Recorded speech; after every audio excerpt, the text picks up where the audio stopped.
Okay, I think we're live now. I believe we are. Let's take a look here. Yes, we are. All right. My first live stream on YouTube. Welcome, ladies and gentlemen, to the 2026 NHL Trading Deadline. We've seen some big moves already. We have seen some big deals being done. Just a few minutes ago, we saw a few moves being made. First of all, the San Jose Sharks signed Alexander Nedeljkovic to a 2-year extension with a $3 million AAV. We also saw Blackhawks captain Nick Foligno get moved to the Minnesota Wild, where he will be joining his brother Marcus for the remainder of the season, as the Wild continue to bulk up and get ready for what they hope will be a deep playoff run. Now, obviously, there's just a few moves that have been done. Let me just share my screen real quick. Let's head over to the TSN trade tracker. Obviously, a few moves have been made. Nick Foligno trades just for future consideration, so basically nothing.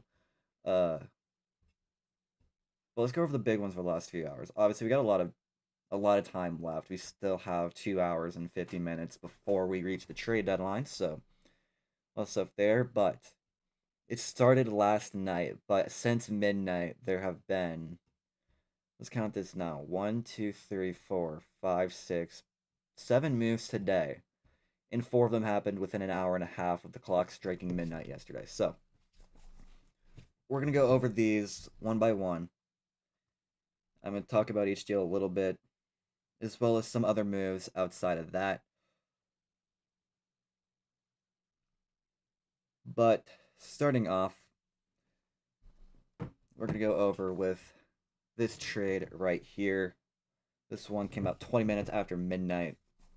So the Columbus Blue Jackets have acquired Connor Garland from the Vancouver Canucks in exchange for a 2028 second round pick and a 2026 third round pick. Now, Garland getting moved doesn't really come as a surprise to much of anybody.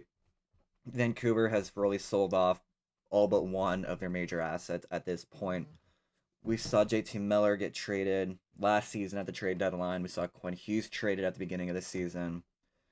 Writing was on the wall that Vancouver was going to be blowing up and going towards a rebuild, and they continue to do that with this move. Right here, they get a couple draft picks in return. But yeah, you know what we're getting with Connor Garland. He's a very gritty player. He plays really hard on both ends of the ice. He was a 50-point man last season. Obviously, this hasn't been the greatest season for him. But at the same time, Mason Marchment wasn't having the greatest season when the Blue Jackets traded for him, and he turned it around pretty quickly. So they're hoping to get the same with Garland. Again, he's a tough, gritty player, plays with a lot of heart and a lot of passion, and the Blue Jackets get some really good help depth-wise as they look to continue to push towards the playoffs. They're only 3 points out of the last wild card spot right now, or only a point out of the last wild card spot right now, 3 points out of third place in the Metro. After that, we saw a couple of back-to-back moves by the Buffalo Sabres. It still feels weird saying that Buffalo is buying at the deadline. We've not seen that in a long time. But this is a new age, the new era, and Buffalo has had some very good success this season. After that was a really tough start, but Buffalo has been doing very good. I might just go around a little bit here. But Buffalo has bought, starting off with Sam Carrick from the New York Rangers in exchange for 2 draft picks in this year's draft, a third rounder, and a 6th round pick. Not surprised by this one. Buffalo just looking to add some more depth, and the Rangers, like they said, they're going to go into more of a retooling phase. They needed a little bit of extra pieces to go through that. For some reason, y'all can't see this. Whoops. Not that. But, yeah, so that happens for Buffalo. Let me go back over here real quick. Let me try that. Sorry, this is a little strange, I know, but that's all I know. Alrighty, whatever. Anyway, so Buffalo gets Sam Carrick in exchange for the 2026 third and a 2026 6th round pick. Moving on after that, 2 minutes later, it was announced that the Buffalo Sabres had acquired Luke Shen and Logan Stanley from the Winnipeg Jets in exchange for Jacob Bryson, Isaac Rosen, a 2027 second round pick, and a 2026 fourth. Now, again, Winnipeg's been having a bit of a rough season this year. They've not had the year they've wanted to have basically at all. And so they've been looking to add a little bit more draft capital at the deadline as well. And again, Buffalo was looking to get some more depth. They get a couple of really solid pieces on the defensive end of the puck, on the defensive side, but I believe the Jets are retaining half of Luke Shen's deal, so half of Luke Shen is being retained by the Winnipeg Jets, who has I think another year or two left in his deal. It's not the biggest contract, but I don't think, but yeah, they need to retain a little bit of salary, and they're doing that with this one. And then of course, who can be remiss if I didn't announce the blockbuster last night? So I hate to do this again, but just a little bit more. There we go. Looks a little weird, I'm sorry, but moving back on to the big one last night. This one happened right after I fell asleep. Obviously, I saw the Luke Shen deal, I saw the Carrick deal, and the Connor Garland deal right before I fell asleep last night. This one, I didn't see it, and this one does come to a really, really big surprise to me. This one was a shock, that's for sure. But the Anaheim Ducks have acquired John Carlson from the Washington Capitals in exchange for a conditional 2026 first round pick and a 2027 third. So Anaheim didn't really have to send that much in return to get Carlson into a Ducks uniform, but you know what you're getting with John Carlson.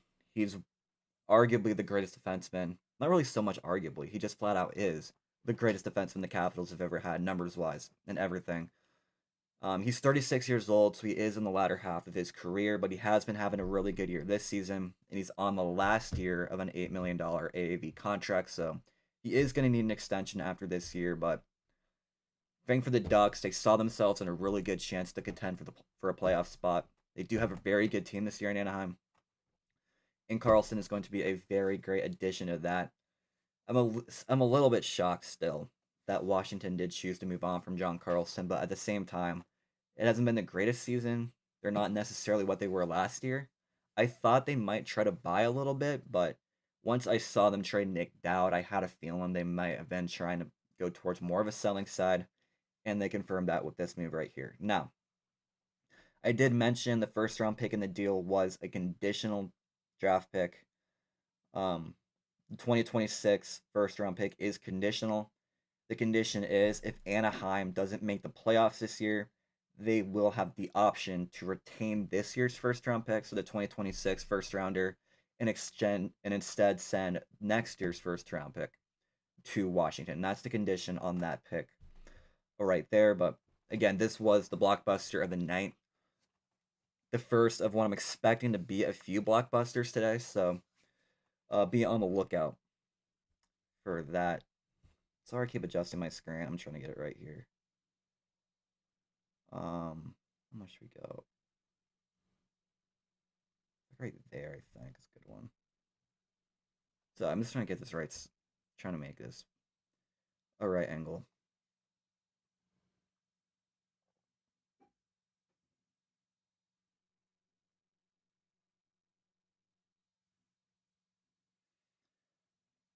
So it's my first time streaming. Oh, there we go. That's much better.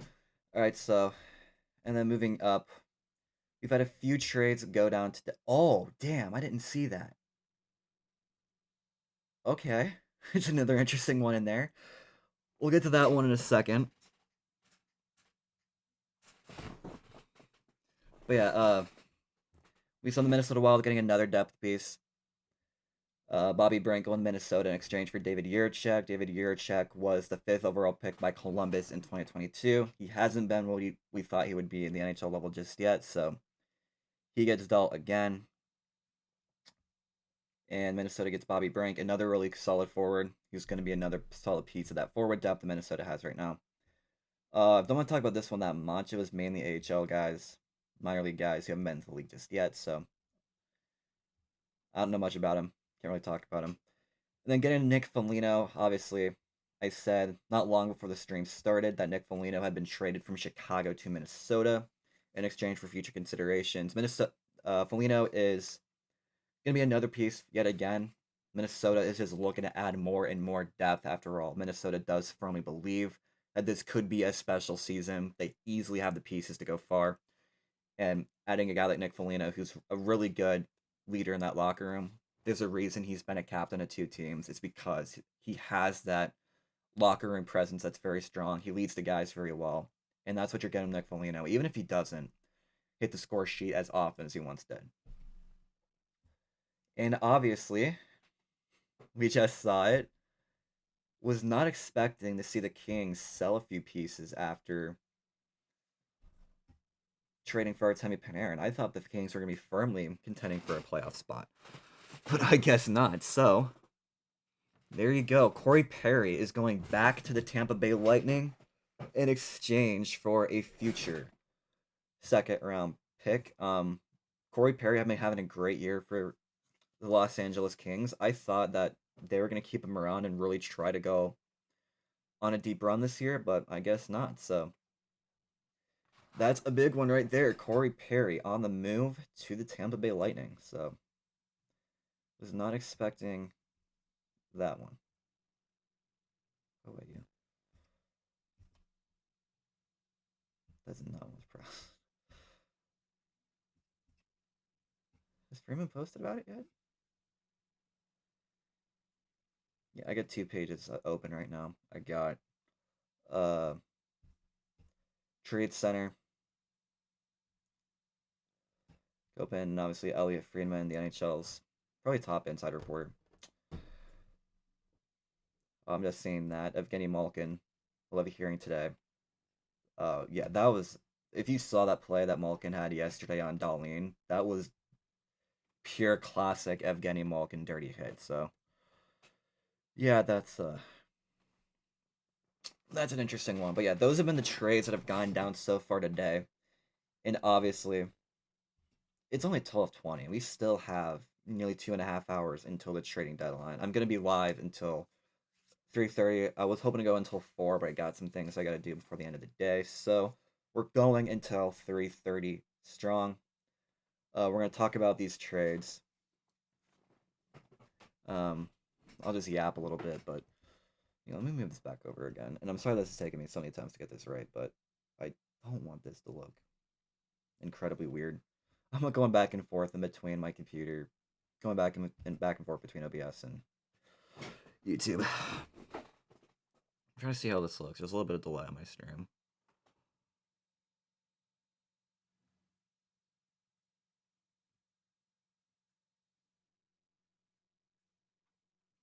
Yeah, that's a lot better.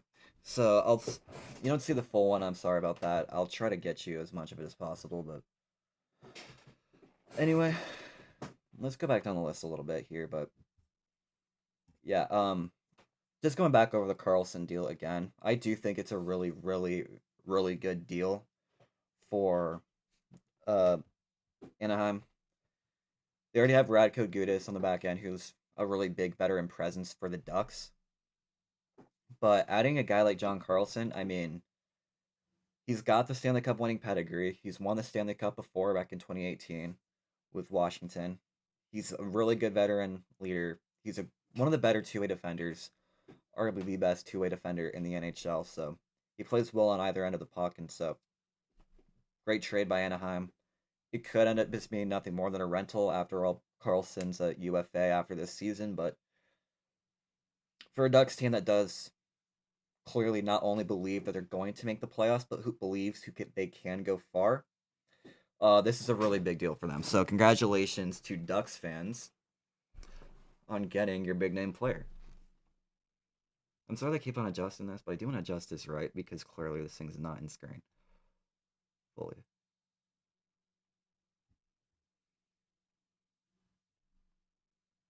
Come on.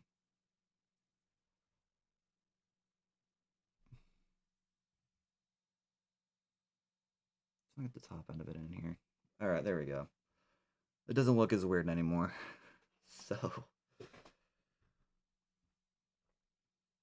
Back to this. I'm sorry they keep on adjusting this, by the way. Again, this is my first live stream. I haven't done this before, so it'll take me a few attempts to get this right, but we're doing okay. Oh, perfect. There we go. All right, so let's move on. Yeah, you'll see me back and forth a lot today in between Friedman and Trade Tracker from TSN. Again, if you're looking over the trading deadline and or if you need NHL insider stuff, look at Friedman. He's the best at it. But yeah, let's go back to some of these other trades too. So, David Perron, Red Wings are having a great season. Needed some more depth. Ottawa trades him. Again, could be as part of LHC's in the trade Warren Foegele. Fogel's a solid depth piece. Ottawa's going to get that in return, but obviously they probably moved on from Perron because we'll probably end up seeing Foegele take David Perron's spot. We saw the Nashville Shredders choose to move on from Michael Bunting yesterday, so that's an interesting one. I never really thought that Nashville would be selling this season. There is another player on Nashville that I'm going to talk about here in a second when I talk about my guys that I could see getting moved today, so keep Nashville in the back of mind. There is another player that you want to talk about. Defenseman swap there. Jeff Petrie was traded from Florida yesterday. Again, there's a few teams that are genuinely shocking me that they are sellers. Florida's one of them, because I thought they maybe try to hold on for another year to say, you know what, this is just a cup hangover year. Maybe they'll try to run it back, but they're not.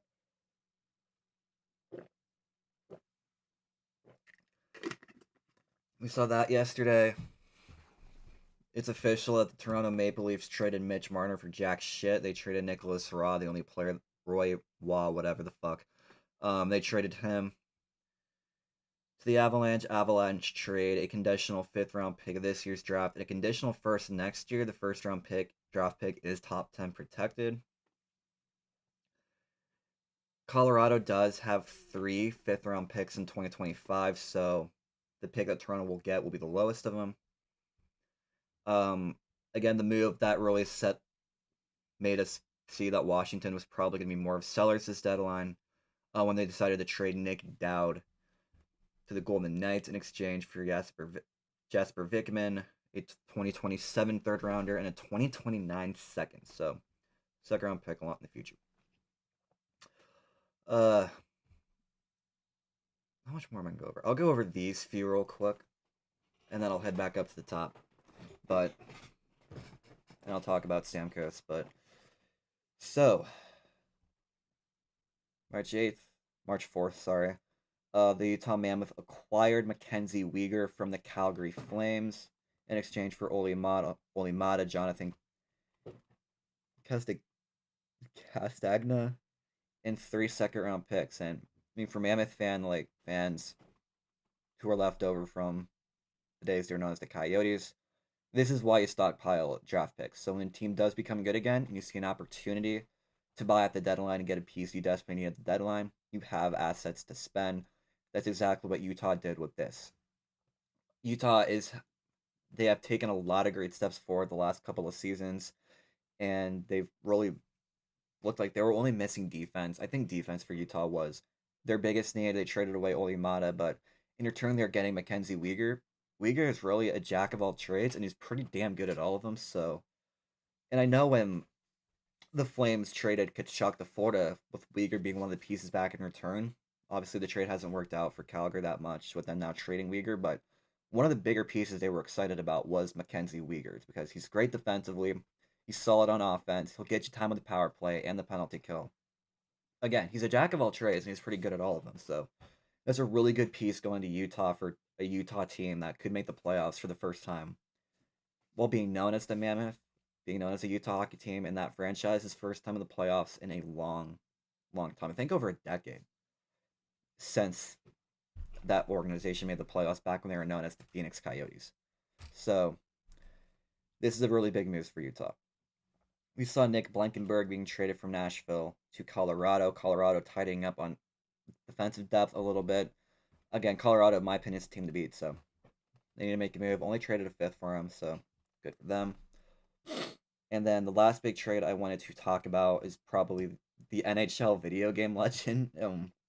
If you've played NHL video games, if you always got Tyler Myers, you'd have a good year on defense. So Tyler Myers off to the Dallas Stars. I know real life's different from the video games, obviously, but Tyler Myers goes to Dallas. Dallas again a buyer at the deadline. Um, I think defensive depth was their biggest issue, and they get some of that with Tyler Myers in exchange for a 2027 second round pick and a 2029 fourth. Vancouver is retaining 50% of Tyler Myers' salary.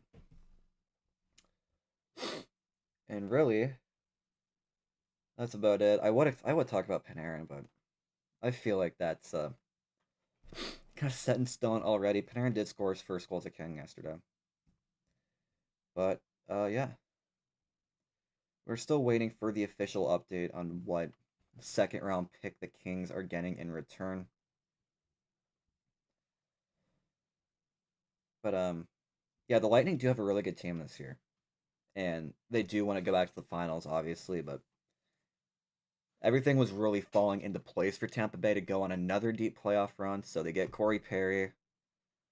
I feel like Corey Perry has kind of gained a reputation of if you get this guy, you're going to lose in the finals. But at least you got to them. But Corey Perry goes back to Tampa Bay Lightning for the first time since he was a part of that finals team back a couple of years ago.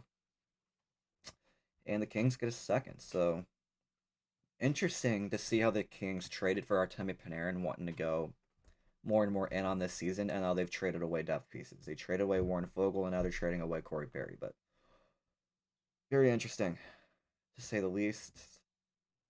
I'll try to update you guys as quickly as possible on what the second round pick is going to end up being. But yeah, those are the trades so far. And again, I'm gonna be live for a lot longer. Y'all got questions, let me know. But trade deadline is at 3 o'clock. I'll be live until 3:30, so we got another 3 hours of this. So let's move on into these are the guys that I think are going to be getting traded today. Obviously, we still have a few hours until the deadline. As far as I'm concerned, we could see a lot of guys go on before the deadline, and we will. We haven't seen it yet, but once we get closer and closer to 3 o'clock, you're going to see a lot more guys continue to go. But I think there's 3 players I'm pretty sure are going to go today.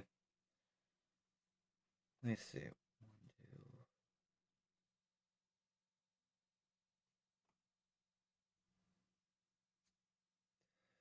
And then, yeah, 2 for sure. I think maybe one more big player will go. But as far as the 2 first players go, first of all, I'm gonna go with Robert Thomas. Gets traded today. It really seemed like all of this season that the Blues and Robert Thomas were just continuing to just streamline straight towards a divorce. Blues have had a rough season.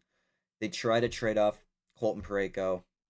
He was going to go until he refused to waive the no movement clause. So Colton Parayko is staying put in St. Louis. But I do expect Robert Thomas to go. I've seen Buffalo has been really active trying to get Robert Thomas. And I think Boston could be a team that's kind of a sleeper in Robert Thomas because Boston does need a little bit more help in that top 6. So we could see Boston get Robert Thomas. Buffalo's been super into him and adding another really big piece for that. But yeah, Robert Thomas, I'm convinced is going to go today. This next one's more of a maybe, I'd say. I'm going to say Nazem Kadri.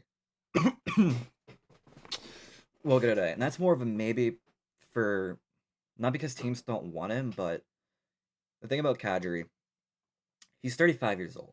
He's got 3 years left in his contract. He's going to be like a 38, 39-year-old before his contract expires. And he's making $7 million a year until then. So he's got like after this season, he has 3 years left in his contract.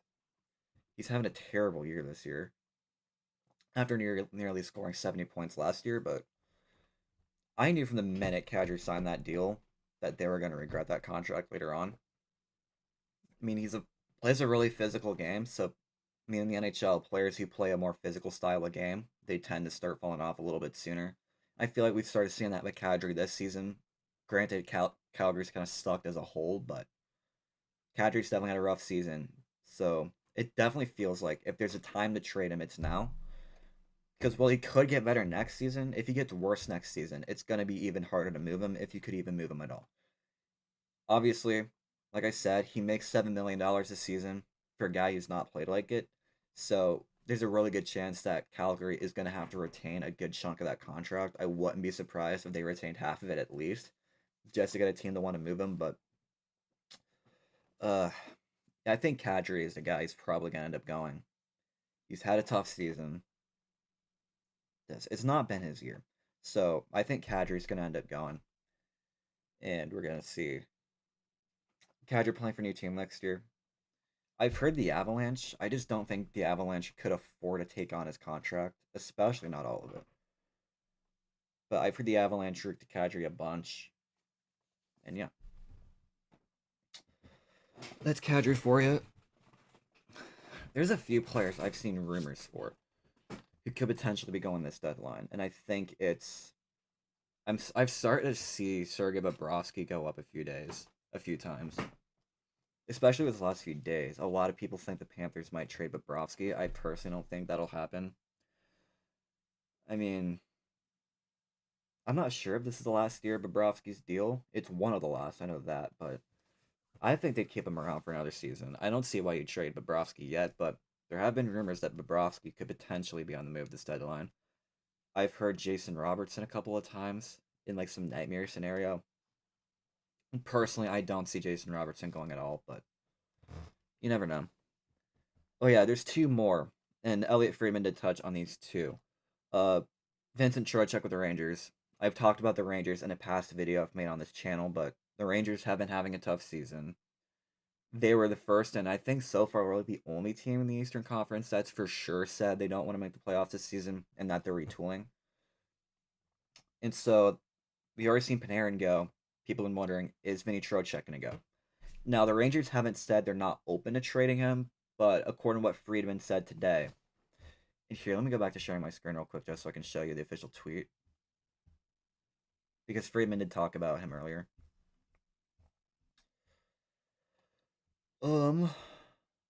Let me see if I can find it real quick. Here it is right here. Alright, so he said, "Good morning. The New York Rangers have indicated they are prepared to keep Vincent Trocheck if they don't get what they feel they need. Told teams they are not trading him just for the sake of trading him. Deadline spur action. We'll see what the day brings."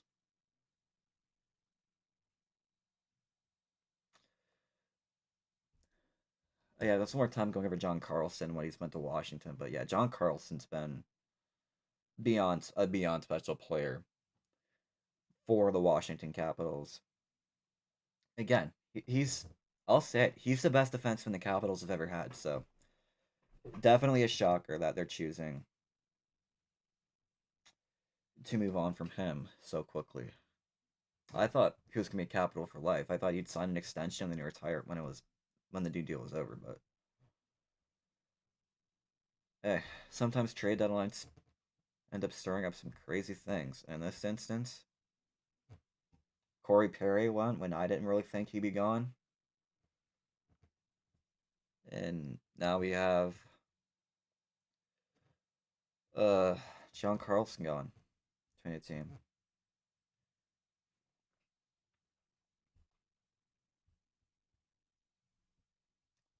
I think some people online say that Hinostroza is going to Florida.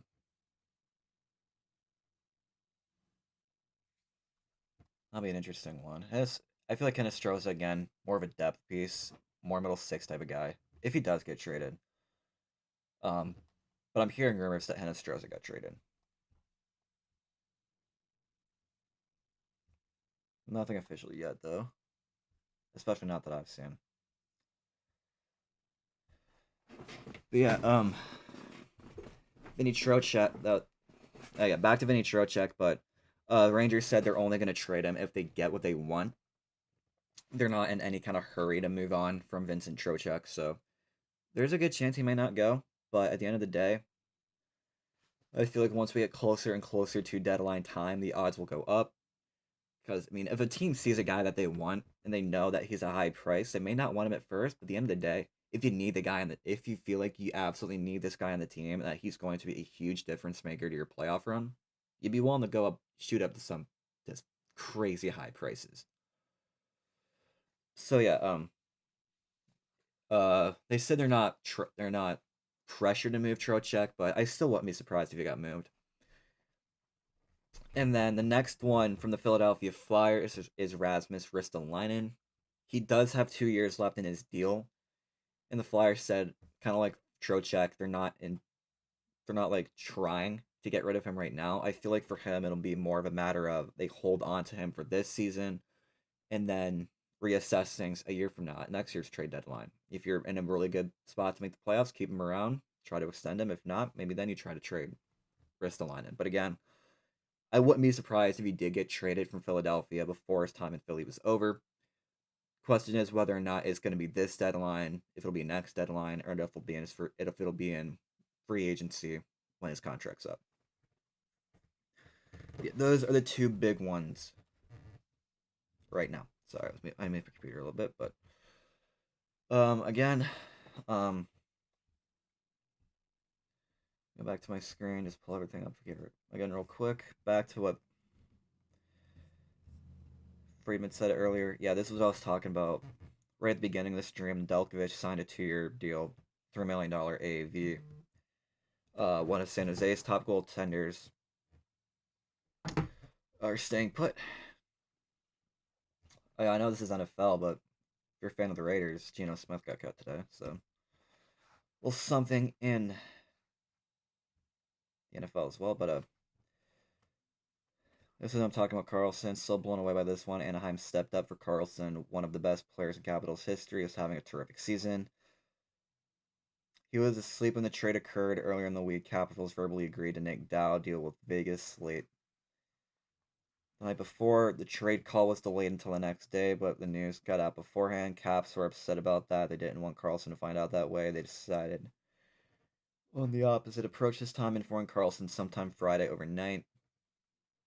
Edit, not sure about the exact time. We will see what he says today. Everyone is still recovering from the shock.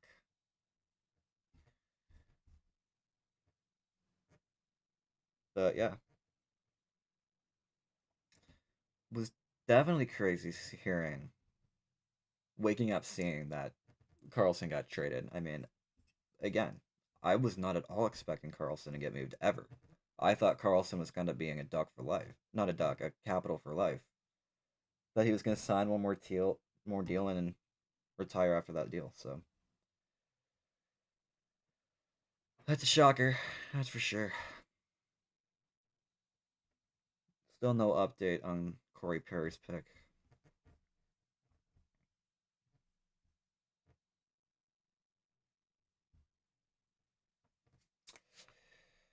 But yeah,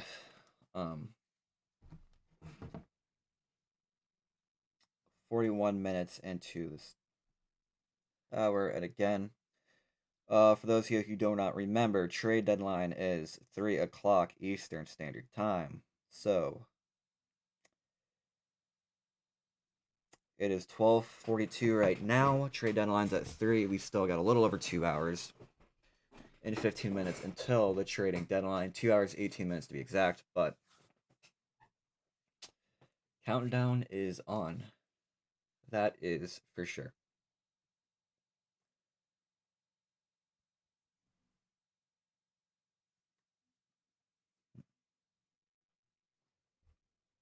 Let's go over the standings real quick.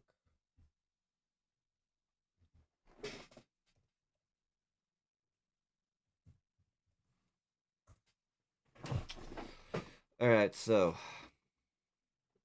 let's take a quick look at the standings real quick. Obviously, things shifted around a lot yesterday. Again, Tampa Bay and Buffalo, not surprised they were buying at the deadline. I kind of needed to. I feel like the Atlantic's pretty solid right now, so I'm not going to talk about them a whole lot. But yeah, the Lightning, Sabres, Detroit, they're all having great seasons. And their teams I do expect to do some really good things in the playoff. Buffalo beat the brakes off Pittsburgh last night, by the way. Which helps my Blue Jackets. Ugh. But yeah, take a look here. I mainly want to emphasize this race especially. I feel like for Boston and Montreal, while Detroit is only 2 points ahead of them, I feel like their best bet is to just be a wildcard team. But playoff wildcard race is really close. And again, looking at this, I do wonder why Washington choose to sell. Like they're not terribly out of it by any means at all, and they have a great goal diff, that's for sure. They're a little bit rough on the road, but I am surprised Washington's choosing to sell. Anyway, getting back to this, so Carolina's best team in the East. I don't think their playoff spots in any immediate danger right now. Red Wings are close to maybe being a wild card, but I think the Red Wings are definitely favorite to still make it. Question is whether or not Montreal.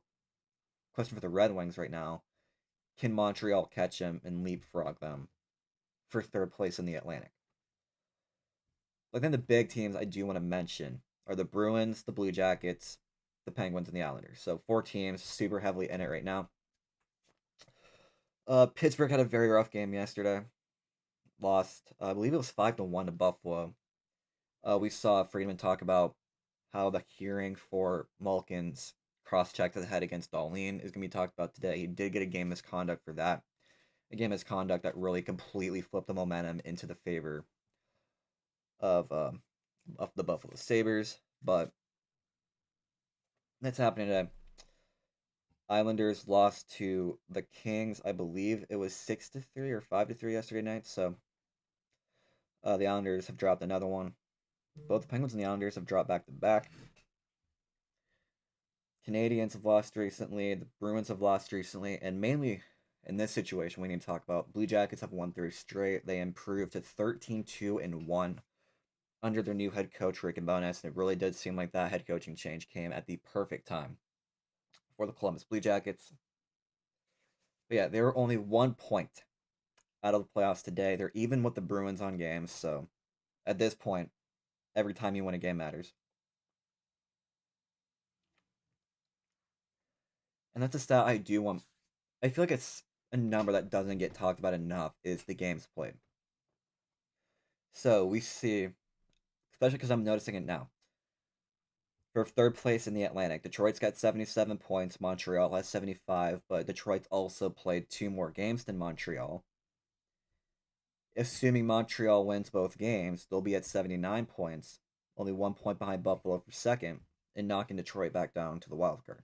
So that's something to keep an eye on. Oh, that's also not mentioning the Islanders have also played 2 more games than the Blue Jackets. So if the Blue Jackets do win both of those games, they have 77 points, and they're third and they're second in the Metro. Yeah, I feel like the stats speak for itself. Obviously, I think the Blue Jackets' biggest priority right now is just get into the wild card. Try to beat out Boston as far as wins goes for the rest of the season, and then after that, maybe then you can look ahead to maybe getting the Islanders for third, or maybe even the Penguins for second. But yeah, I think it's obvious he's out right now. Rangers have been dead for a while. I think last night's loss kind of set that the Panthers may not be making the playoffs and may not be having the opportunity to win their third cup in a row. Devils aren't terribly out of it. Devils got a lot of work to do, though. Maple Leafs got a lot of work to do. Flyers got some work to do. Capitals and Senators are still kind of right there, but they got some work to do. But I feel like in general, the playoff race in the Eastern Conference can basically just be seen in this image right here. Columbus, only 1 point on the outside looking in. Boston 1 point ahead. Montreal 3 points ahead, but only 2 points behind Detroit. And then, really for the Blue Jackets, they could easily leapfrog the Islanders for third place. And if the Penguins continue to play the way they've played the last couple games, there's easily a way we can see Pittsburgh be knocked back down to third, the Blue Jackets going to second. But again, that's a big what if. I feel like I just don't think anybody's catching Carolina right now. So that is that. Let's move on to the West as well. Looking at the Western Conference. You know what's crazy? The Blue Jackets have 70. in the Eastern Conference, the Jackets got 72 points and are on their outside looking in. If the Blue Jackets played in the Pacific, they'd be tied for first in the Pacific. So that's, I think that goes to show you some of the really big skill gap there is between the West and the East right now. But the three best teams in the league, in my opinion, right now, two of them are in the West. Obviously, the Dallas Stars have won 10 in a row, which is crazy, which is exactly why we're seeing Dallas buying so much, is because Dallas is super up there. It's a bloodbath in the Central. Colorado is clearly the favorite to win the Cup right now. Dallas is right behind them. Minnesota is right behind them. So that's gonna be interesting seeing that. Yeah, these three teams, in my opinion, they're gonna be a lock. So let's just focus on the Pacific and let's focus on the wild cards. So we know who's out. Vancouver's out. Calgary's out. St. Louis, Chicago, Winnipeg. I feel like these are the teams I'm just gonna consider out of it at this point. I feel like for Winnipeg, they could go on a run and maybe get in. They're only 7 points out, but they got some work to do. Nashville's not terribly out of it. The Kings are only 3 points out. So yeah, Nashville, Los Angeles, and San Jose are only 3 points out each.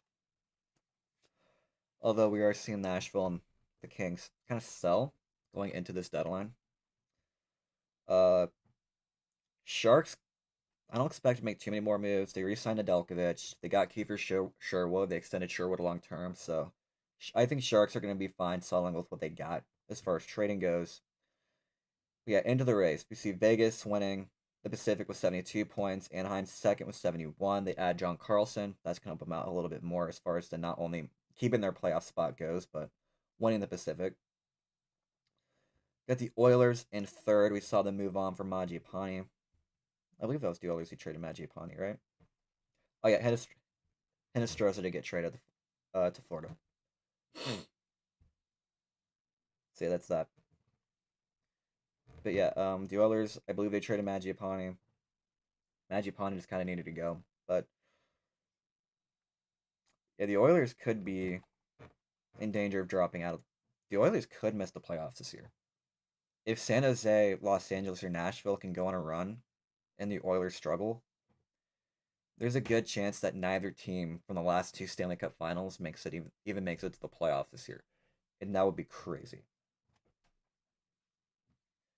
But yeah, so Oilers have 68 points. They're third in the Pacific, but the Kraken are in the Pacific as well.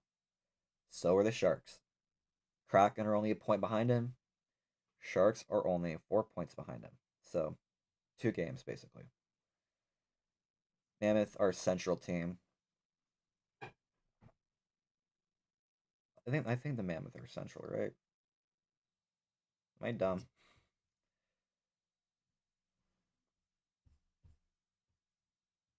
Yes, Mammoth are central. So yeah, Mammoth. I feel like Mammoth are basically just gonna have to stick to the wild card. Um, Not discrediting them. Congrats to the Mammoth for having a great season. They bought Mackenzie Weegar, so their odds are being helped out with that. But just seeing how clear Minnesota, third place in Central Minnesota, are 12 points clear, or 6 games clear of the Utah Mammoth. So I feel like Mammoth just got to focus on just locking up the wild card. You're 6 points clear right now. You have an incredibly good goal differential. Just focus on just getting to the playoffs intact. And add pieces, of course. And then the Kraken. I don't think the Kraken have made a big deal yet. Have the Kraken even made a big deal? Yeah, Kraken haven't made a trade yet. So that's kind of interesting to me. But any update from Elliot Friedman? He might just be talking about Hinostroza.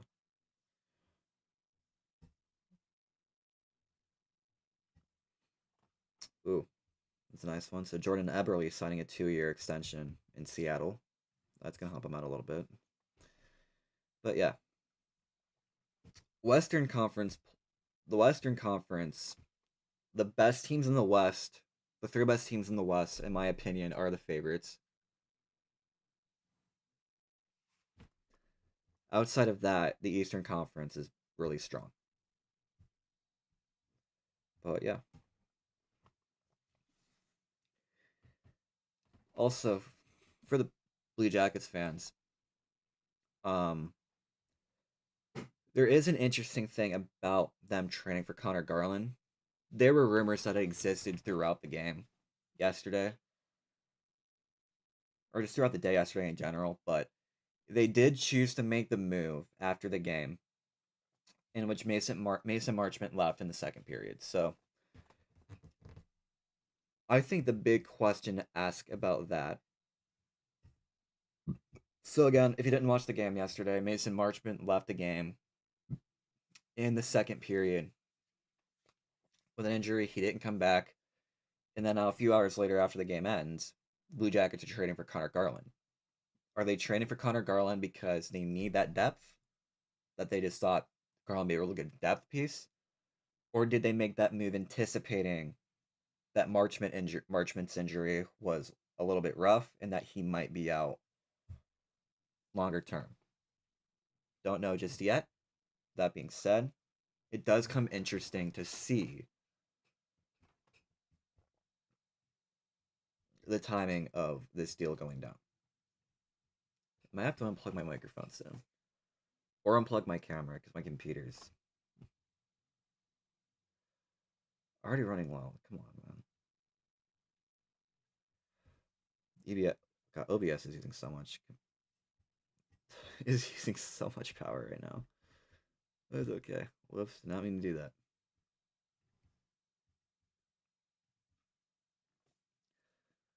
Oh yeah, that's another guy that I should talk about.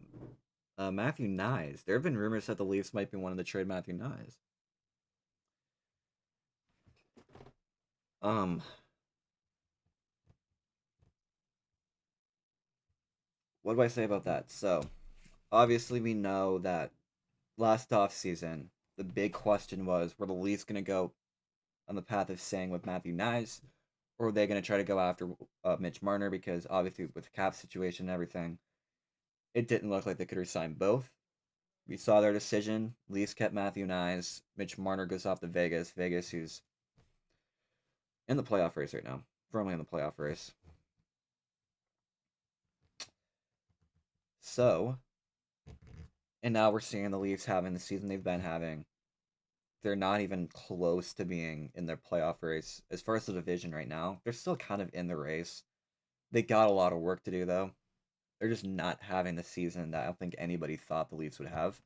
I thought they'd lose some. I knew they were going to fall off a little bit after trading Mitch Marner, but I didn't think it would be this bad. That's what ended up being the case. It's been bad for. It's been a terrible year for the Leafs. So with that in mind, like there have begun to see rumors of the Leafs wanting to trade Matthew Knies. Now, I think the Leafs personally would run it back for another season before they consider trading anybody. Maybe it's just one head coaching change of the offseason because obviously they do need a bit of a change of mind in the locker room.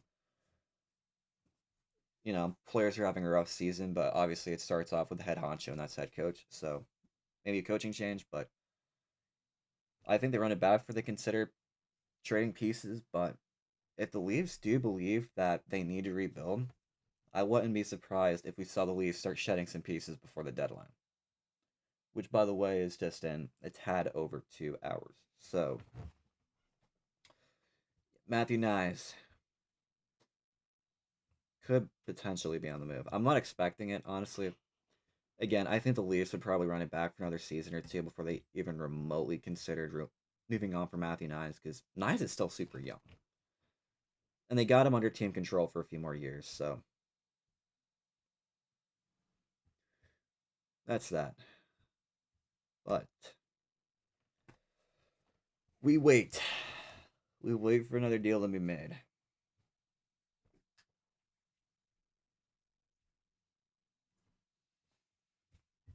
Also, I will mention this because I remember we were talking about it earlier, but they did add Luke Shen, Logan Stanley, and Sam Carrick earlier. The Buffalo Sabres did. The Buffalo Sabres have been super in on Robert Thomas. Question is, are those guys going to be a legitimate part going forward, or are they probably going to use two of those guys to try to go after Robert Thomas? Because Robert Thomas is a very valuable piece of the Blues.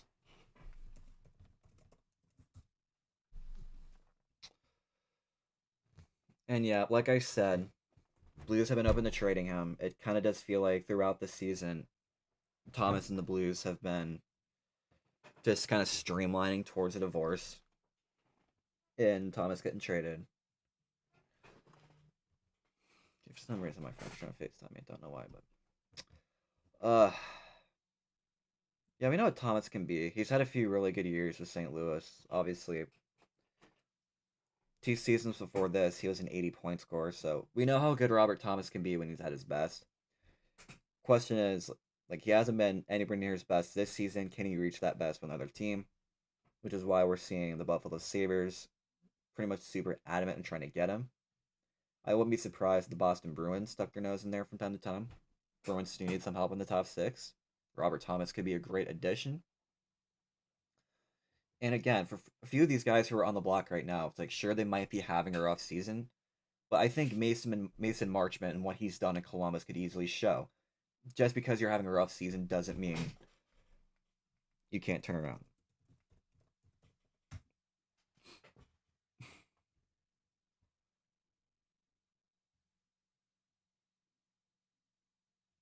And teams have been asking about Mason Marchment too, so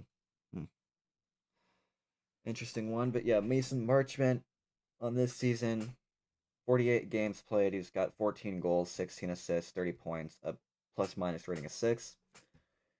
He's always been a very solid depth piece for any team that's really had him over these last few years. He started off the year in Seattle, had a really rough go.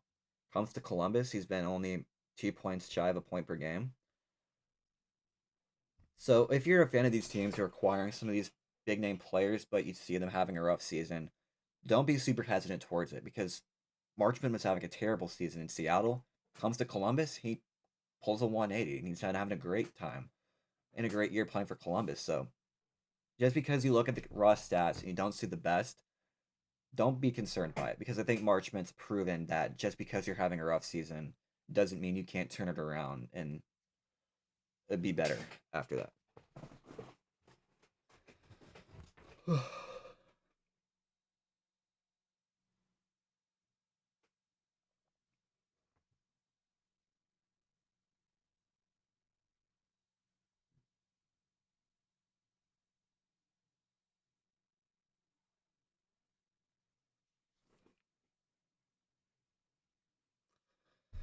So yeah,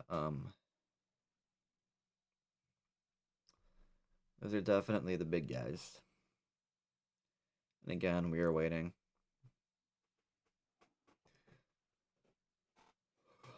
Connor Garland, Blue Jackets just announced that Connor Garland is going to wear the number 83 in Columbus. It's the first time I've seen that number used.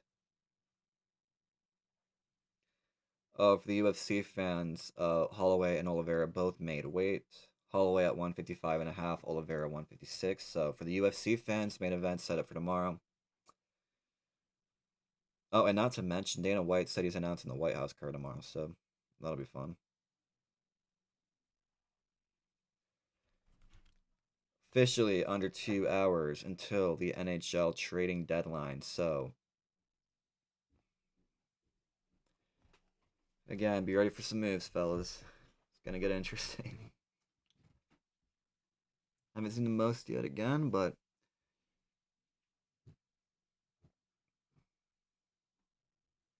who knows? And again, there's only 2 hours left before the trading deadline. Like now is when we're gonna see a lot of general managers who either want to trade a guy or who need a guy to help them. Obviously, maybe get over the hump. Now is when you're gonna see teams start to get desperate because as of now, they only have 2 hours left to make a move.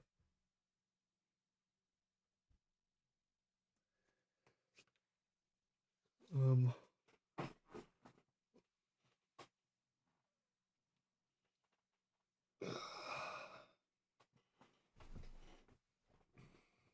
Am I at the hour mark yet? Almost at the hour mark. This will be by far the longest thing I've done on YouTube. I do have a Twitch, by the way. You should watch me on Twitch. I'll probably be live tonight playing Dead by Daylight.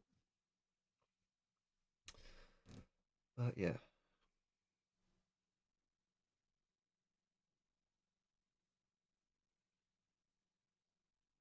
Yeah, Oilers need some defense, that's for sure.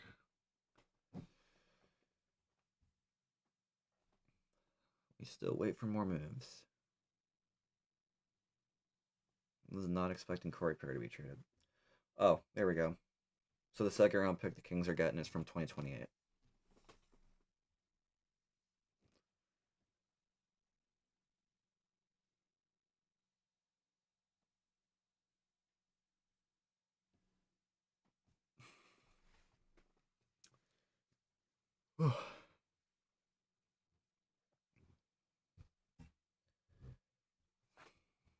Let's scroll through Twitter.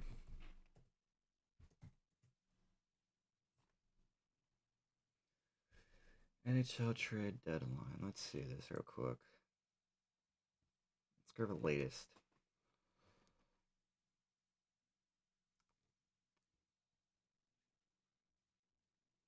They really got extended.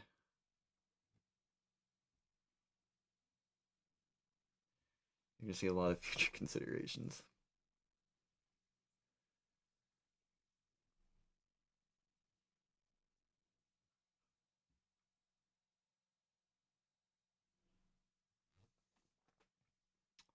Maybe we'll see Urchek thrive in Philadelphia. I mean, we saw flashes of what he could have been during his only like full season in Columbus. Crap, I closed out of X. Whoops.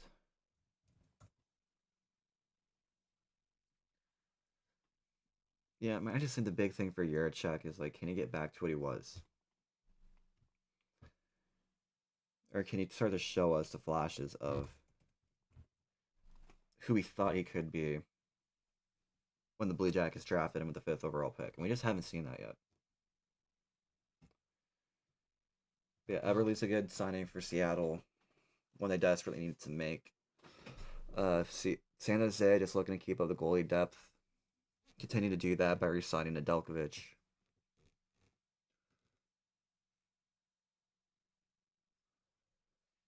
Um,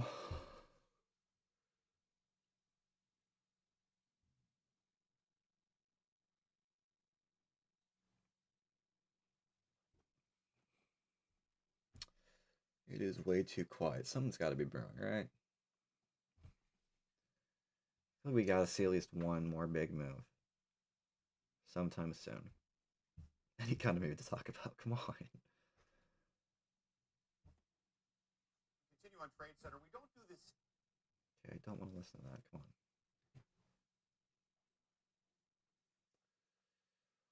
on. But yeah, we'll continue to wait.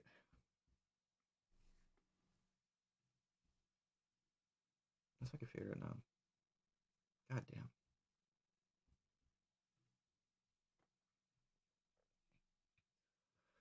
Yeah, OBS uses a lot of energy, unfortunately.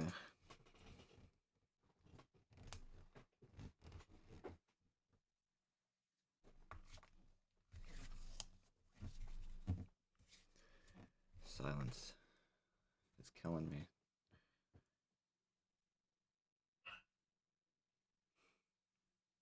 You might hear my dog from time to time.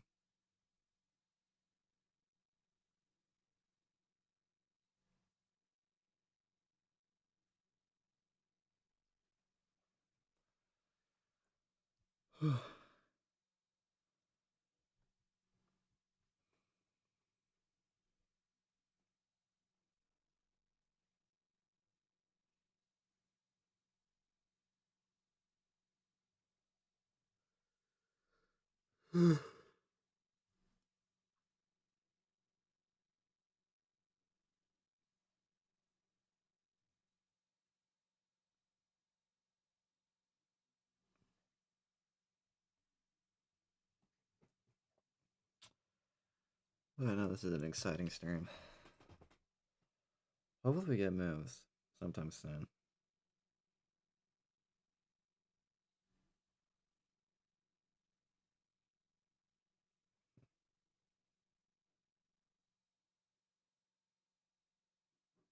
Oh, here, y'all want to see a, let me go back to this real quick. Would y'all like to see a jersey swap?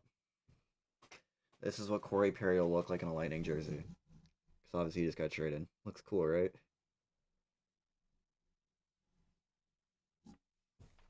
A totally edited jersey swap of Corey Perry in a Lightning jersey.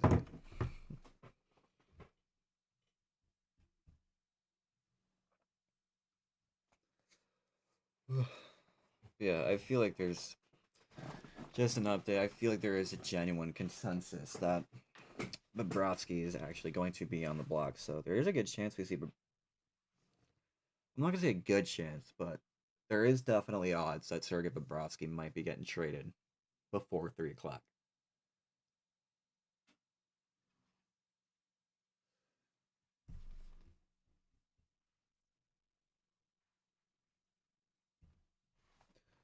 Back to trade deadline. Go latest. Any updates yet?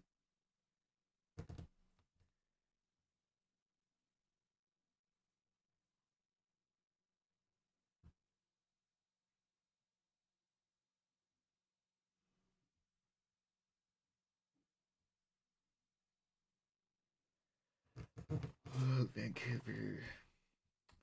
Yeah, speaking of Vancouver, I've heard some rumors that, or maybe some hints that,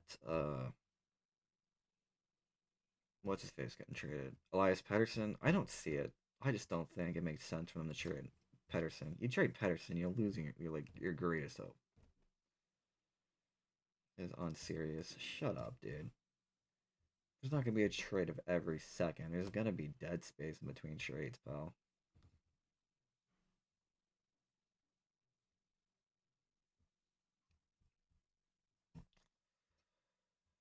Nothing yet, though. We continue to click it down and wait. I went to a Sporkle quiz, but I feel like OBS is already using up so much CPU that my computer might not be able to handle a Sporkle quiz. Let's play Immaculate Grid real quick. If it loads. We're definitely not playing baseball, that's for sure.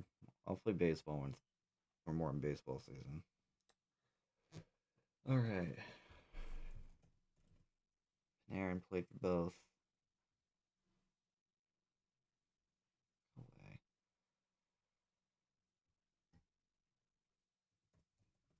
Darcy Kemper. I don't care about percentage.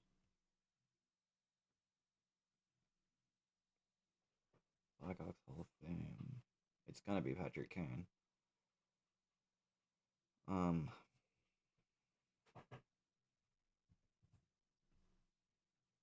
Dino Ciccarelli's a Hall of Famer. Hall of Famer from the Blackhawks. I don't want to name like an obvious one.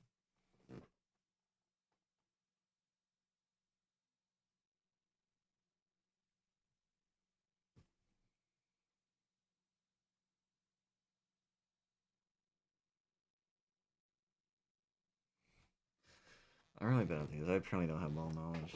Whatever. I'm done. Fuck this.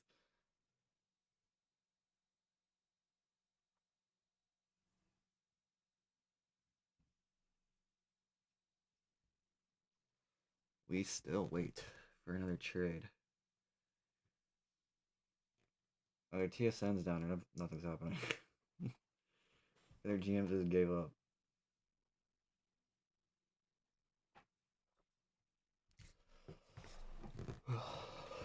One sec.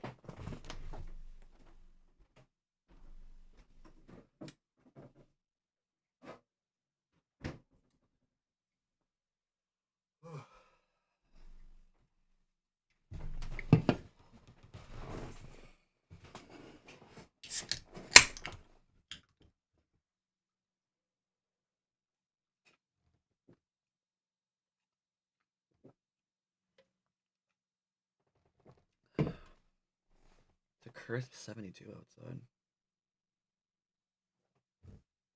Yeah, I'm gonna have to set up my fan real quick. So I don't know.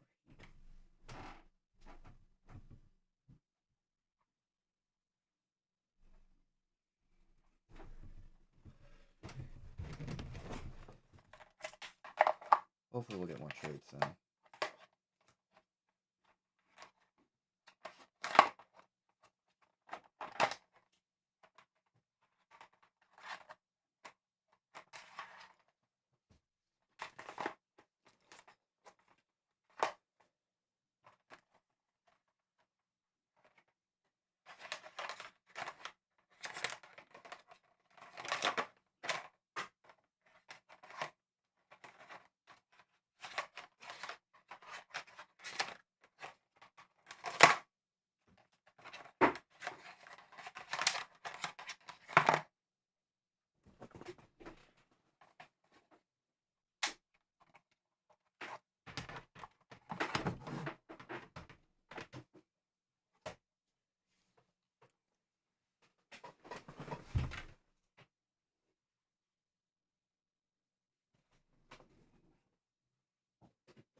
There we go.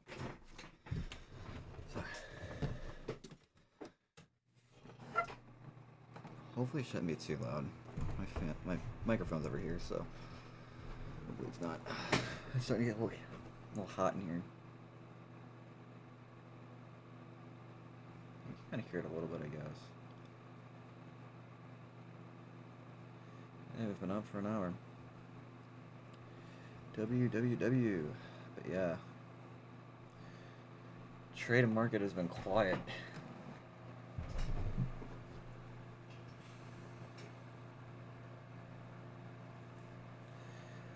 Surprised we're not hearing more rumors.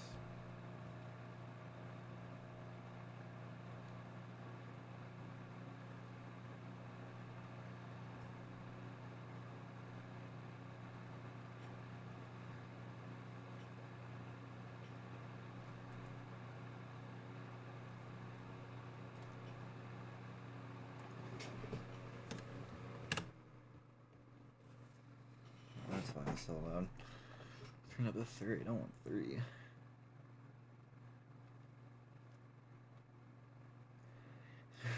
We're surprised in Darren Dreger. Yeah, no kidding, dude.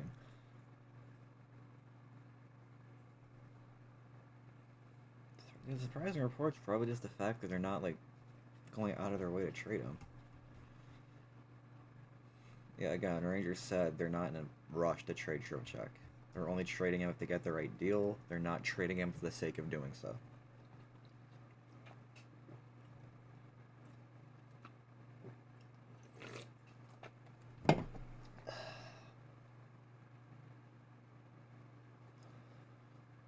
Dude, I need some more trade action, dude. This is taking too long.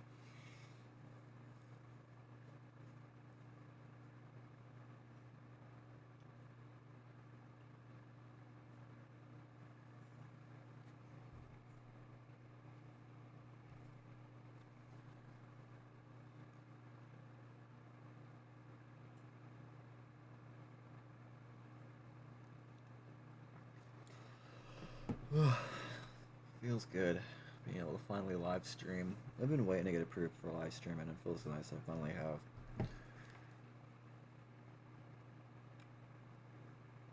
Yeah, the original goal was to stream until 4 o'clock. Only gonna go until 3 today. Yeah. I guess crap I gotta do. We'll go until 3:30. Or at least either until 3:30 or until deals stop. But usually 3:30 is when deals stop being announced. Because obviously, last second deals go through of stuff that was agreed to before the deadline, but didn't get reported beforehand. We'll see some of that today.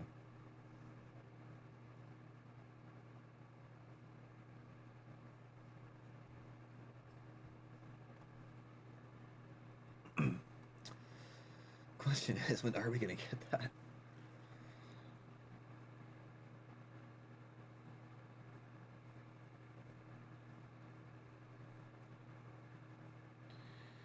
Alright, so for those joining us now, thank you for joining me. Corey Perry was traded to the Tampa Bay Lightning. Manny Hinestroza has been traded from Minnesota to Florida. As well as Nick Foligno going to Minnesota. To Bobby Brinko to Minnesota. Trade between the Flyers and Bruins. about either bottom liners or prospects. Obviously, the trade of the day has been John Carlson being traded to the Anaheim Ducks in exchange for a conditional 2026 first and a 2027 third. The condition on the first round pick is that Anaheim could retain it and trade next year's first round pick if they do not make the Stanley Cup playoffs. Obviously, we saw Connor Garland got traded to the Blue Jackets. He will be wearing number 83 for the Union Blue from Columbus, Ohio. And a big piece for them as Columbus looks to get into the wild card race. They're only 1 point out of the playoffs right now, 3 points behind the Islanders and Penguins for second and third in the Metro.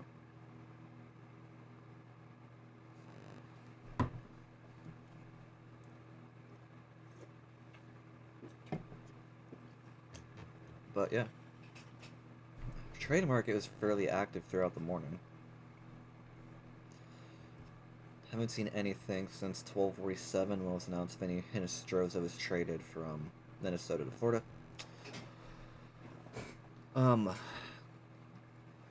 Again, there have been rumors that Sergei Bobrovsky is on the block.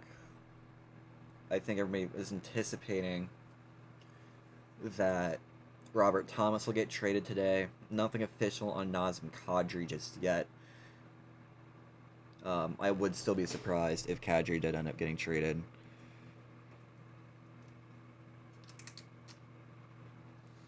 Mainly because his deal is just so bad. I don't think a team is willing to take it on right now.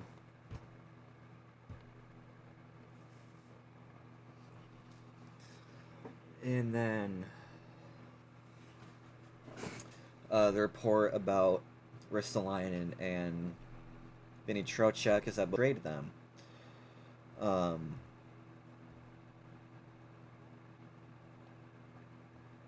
Well, that being said, they'll only trade them if they get the right deal for them. They're not going to trade them for the sake of trading them. We're quickly approaching on half an hour since the last trade was announced. That, of course, being Vinny Hinostroza going to Florida, like I said. And, yeah, we continue to wait.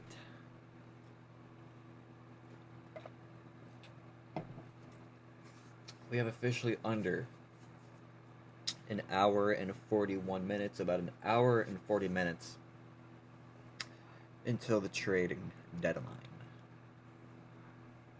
Trade deadline, of course, is 3 o'clock Eastern here in the United States.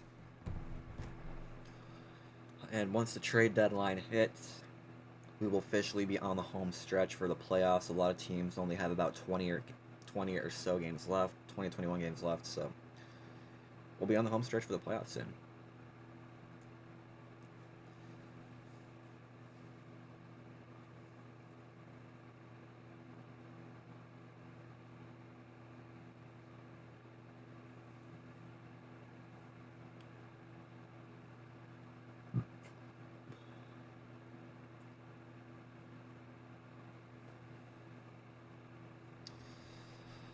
We still wait, though.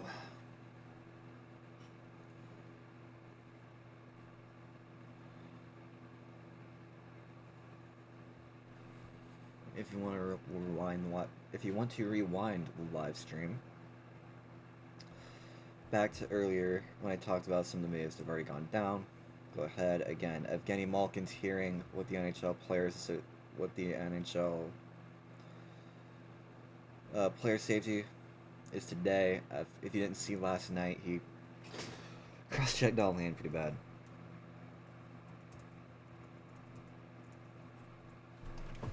Let me see if I can find a video of it, because it was like prime definition of a dirty hit.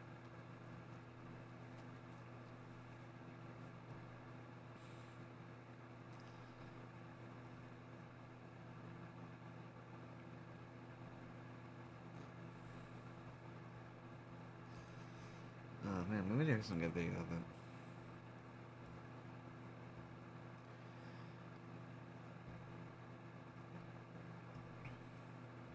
Here we go.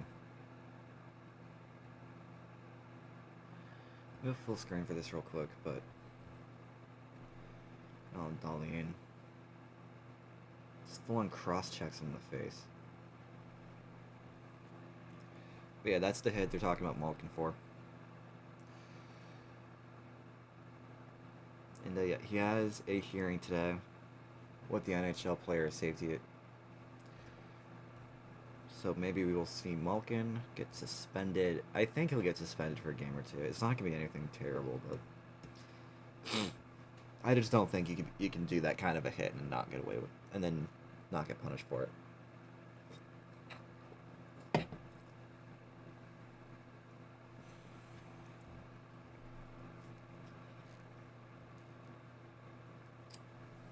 And then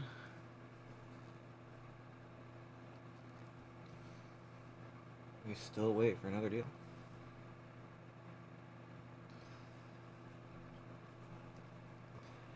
Obviously, let's go back over the deadline day deals real quick. So, today is March 6th. Deadline is at 3 o'clock. The deals that have gone down today go as follows. It began 20 minutes after midnight when Connor Garland was traded to the Columbus Blue Jackets in exchange for a 2028 second and a 2026 third, so a third in this year's draft. About half an hour or so later, the Buffalo Sabres acquired Sam Carrick from the New York Rangers in exchange for a 2026 third-round pick and a sixth-round pick for this coming draft. 10 minutes after that, the Sabres made another deal in which they acquired Luke Shen and Logan Stanley, two defensemen from the Winnipeg Jets, in exchange for Jacob Bryson, Isaac Rosen, next a second-round pick for next draft, and a fourth-round pick in this coming draft. And then, of course, hour and 20 minutes after midnight, the blockbuster of the day so far, John Carlson was traded from the Washington Capitals to the Anaheim Ducks in exchange for a conditional first-round pick of this year's draft and a third-round pick of next year's draft. The condition being that if Anaheim doesn't make the playoffs this year, they can choose to retain this year's first and instead trade next year's second, so we will not know for sure which first-round pick Washington is getting until the season's over and we see whether or not Anaheim makes the Stanley Cup playoffs. They are currently second in the Pacific right now, but they're not too far out of the wildcard spots.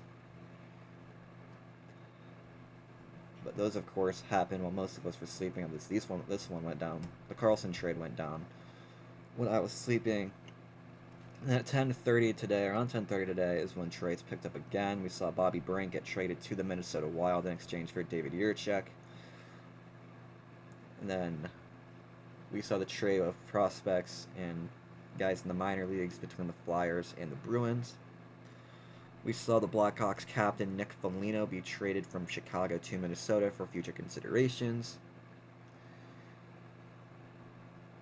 Little over an hour ago, Corey Perry was traded back to the Tampa Bay Lightning in exchange for a 2028 second-round pick. Corey Perry rejoins the Lightning after losing in the finals with the Lightning against the Colorado Avalanche a few years ago.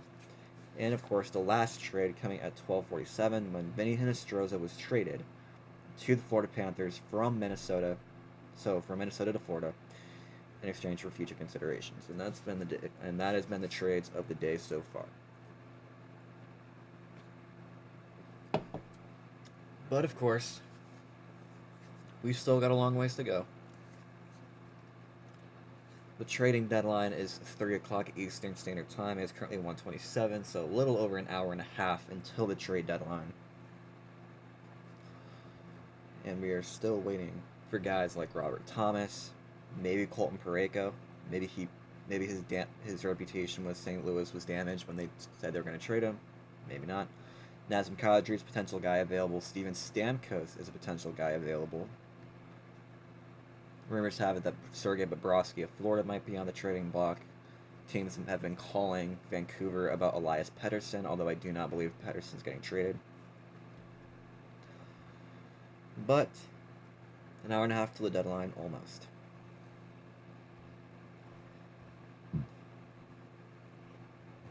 In all honesty, the most recent move was when it was announced that Jordan Eberle signed a 2x5 in Buffalo, at Seattle, excuse me.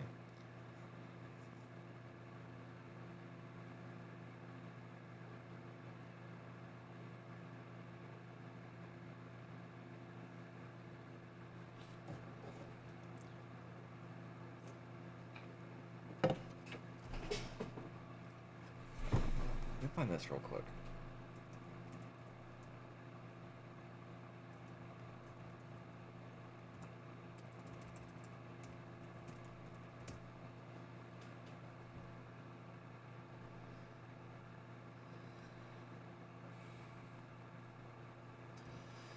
Alright, bet. So,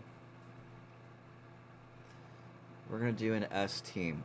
We're going to do a ranking list while we're waiting, obviously. Still haven't had a trade announcement since Hinestroza. We're almost down to the final hour and a half of trading for this season. So I'm going to go every team. I'm going to rank them in a tier list as far as what they've done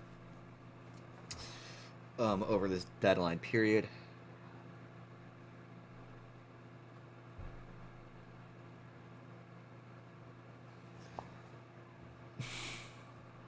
S tier is going to be one team. And then how do I add another?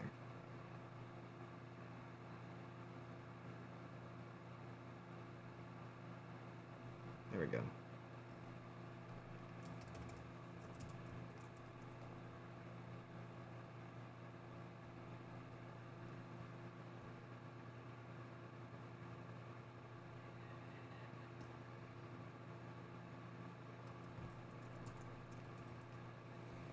So S tier is going to replace with the winner. And then we got the loser.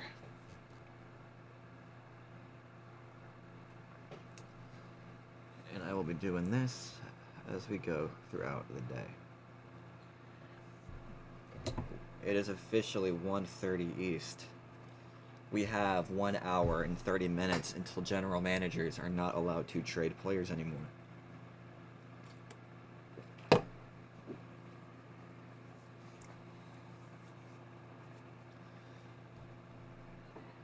But yeah, here we go. So far, my winner is the Anaheim Ducks.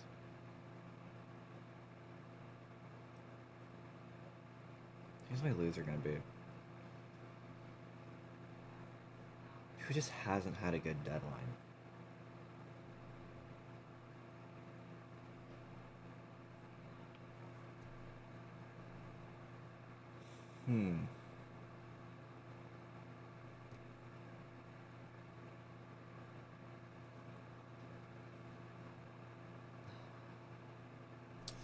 I just have to go Carolina for now, only because Carolina hasn't had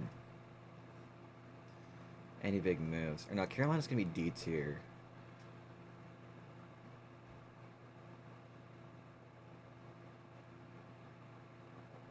Buffalo and Columbus, I'm going to go B tier.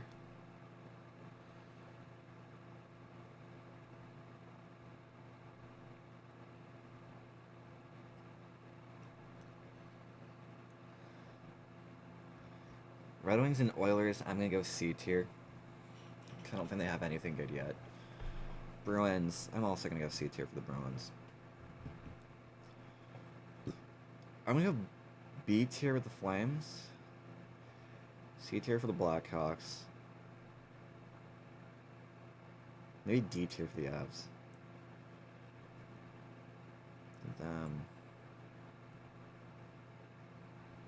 I'm going to go A tier for Utah.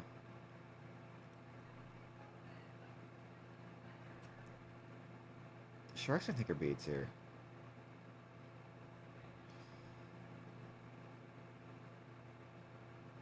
Kings, I might go D tier for Kings. Even if the Kings did get Panarin, it's like they traded two solid pieces that I thought they needed to go in the playoffs deep.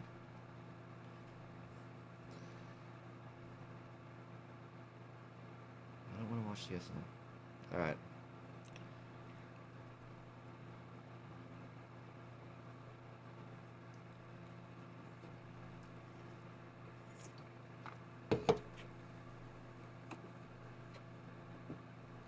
Blues might be D tier.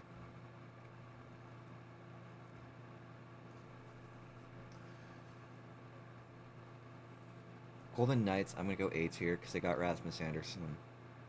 Technically, he's a part of it.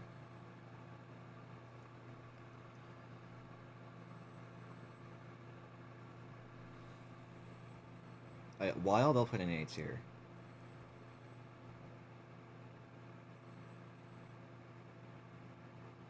Capitals put in B. Jets will be C tier. Flyers might be D tier. Senators are gonna be D tier. I think St. Louis is having the loser deadline right now.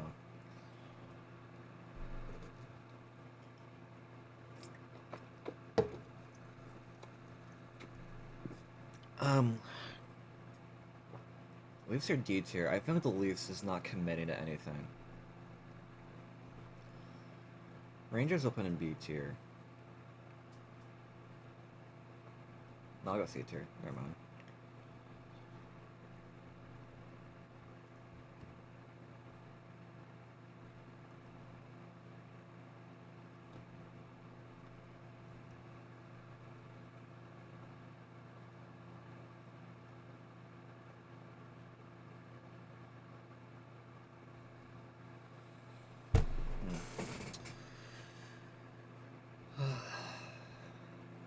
Come on, Friedman. You know you want to announce a big trade. Come on, you can do it.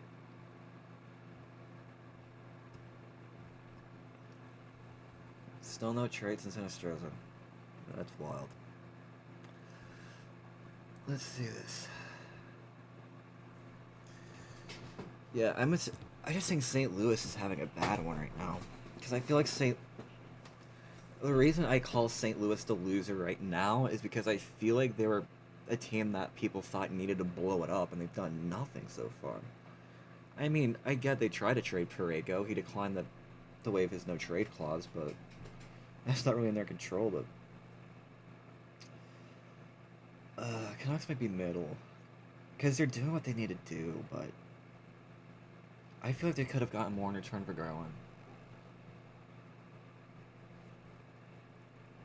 I'll move Kings up to C tier. Lightning will be B. Because they made the right thing bringing back Corey Perry.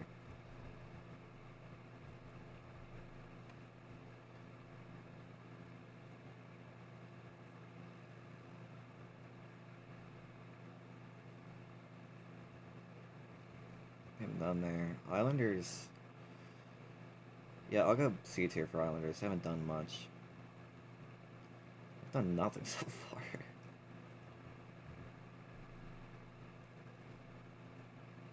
Florida, again, C tier. I know I'm putting a lot of teams in the C, but Nashville will be B. They've gotten a few good pieces back in return for their trades. Devils, I'll go C tier again. They haven't really done much. The Penguins, B tier. I'll go upper B tier.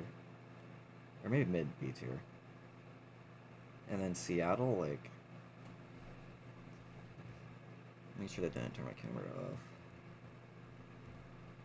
Okay, I did not. Hey man, thanks for joining. But, I'm just trying to organize it right now.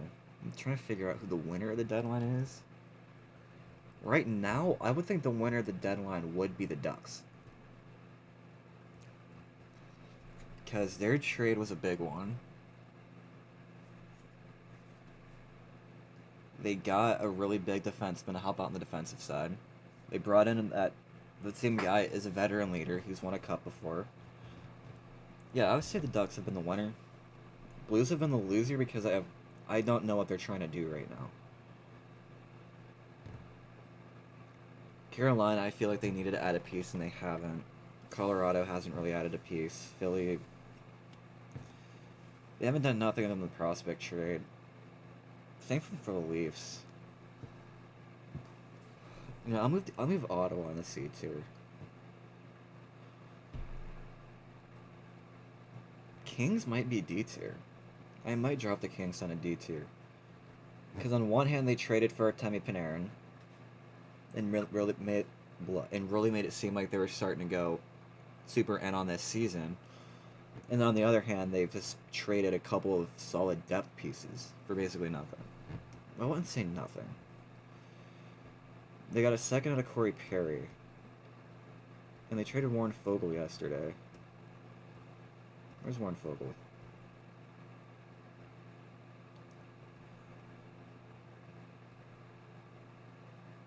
Yeah, here it is. Yes, Senators will be... Yeah, I'm happy with Ottawa being in C tier. They lost David Perron, but at the same time, they probably did that so they could have a spot for Warren Fogle. Yeah, Buffalo's having a good deadline. But I also feel like Buffalo could be doing more, though. It's why I put them in upper S tier. Or upper B tier. So the way I'm trying to go is who had the best, who had the worst, who's not doing it right, who is doing it right,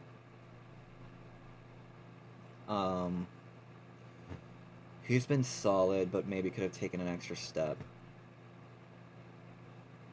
And then C tier right now is just limbo. Haven't really done much of anything.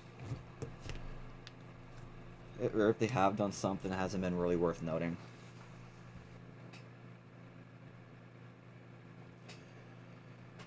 I don't think we can include Stuart Skinner and Tristan Jarry as a part of the deadline, because that was back in 2025.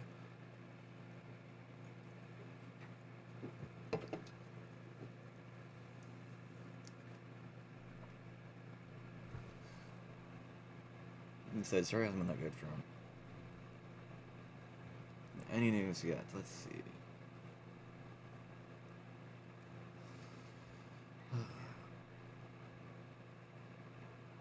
Matthias Janmark had surgery, shoulder we expect. Won't be ready for training camp next fall. Alright, so Matthias Janmark is out for the season, most likely.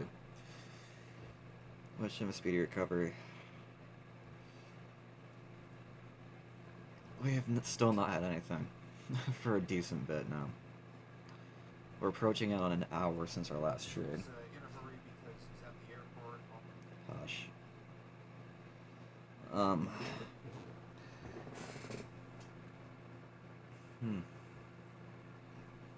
I'm running out of ideas, man.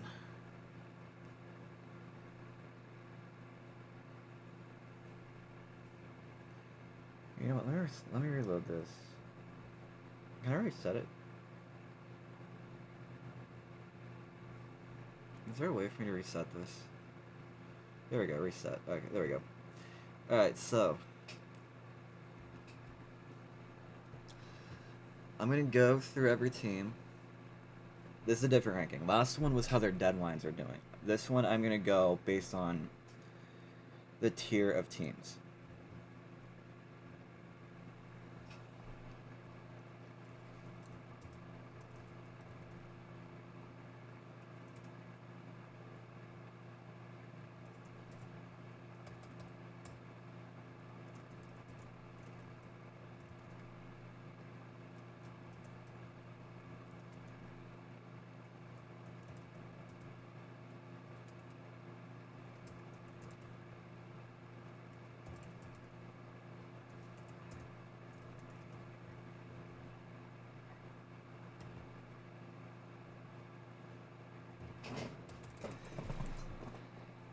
An emoji here and it's not working.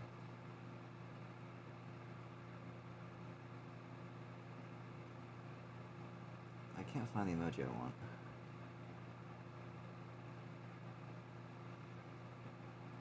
This is taking way too long. Okay, you know what? We're not using an emoji here. Alright. I think the tier list kind of explains itself.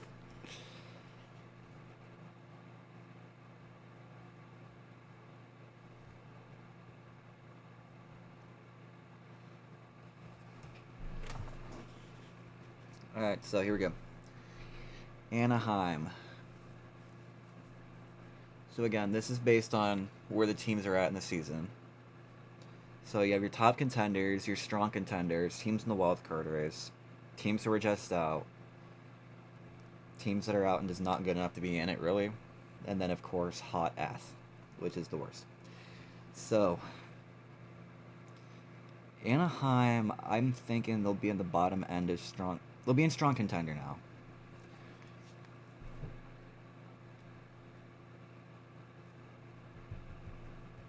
News out of Carolina. Hang on. Is Carolina making a trade? God, I hope they are. I need someone to make a trade at this point. No, nothing yet. Okay.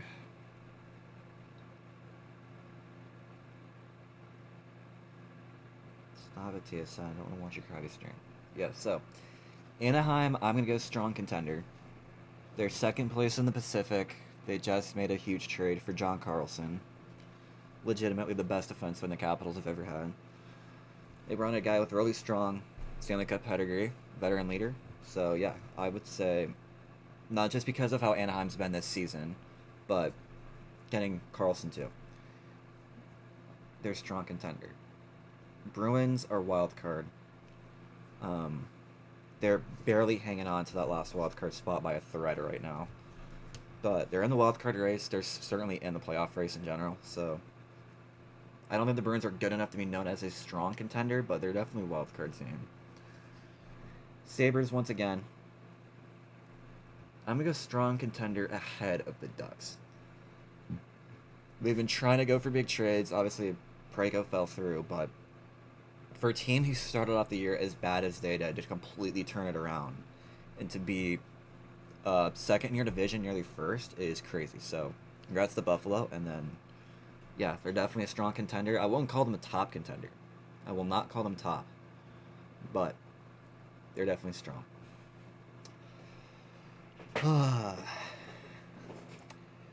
You get 3 straight good teams. You knew we were getting a bad one. We all know where Calgary's going. They fucking stink. They're awful. They've already traded a few big guys already. We're still waiting to see if Kadri gets traded, but Anderson's gone, Uyghur's gone. They're second to last place in the NHL. Yeah, Calgary fucking sucks. And so Carolina, I say Carolina be at the bottom end of top contender. They're the number 1 team in the Eastern Conference.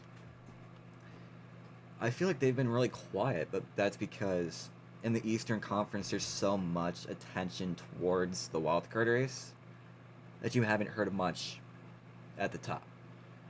So, yeah, Carolina, I would say, is top contender, number 1 team in the East for a reason, and they're my favorite to win the Eastern Conference right now. Chicago, right now, they're just not good enough. They've taken steps forward, I'll give them credit for that. But, obviously, they're not amongst the worst teams in the league, but they're also just not good enough to be in the just out conversation yet, let alone the wildcard race. So, Chicago, I would be not good enough. Colorado is the top of top contender.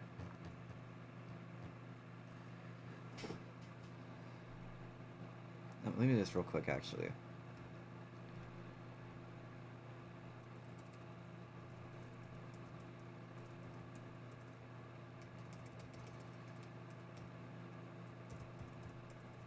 Cup favorite.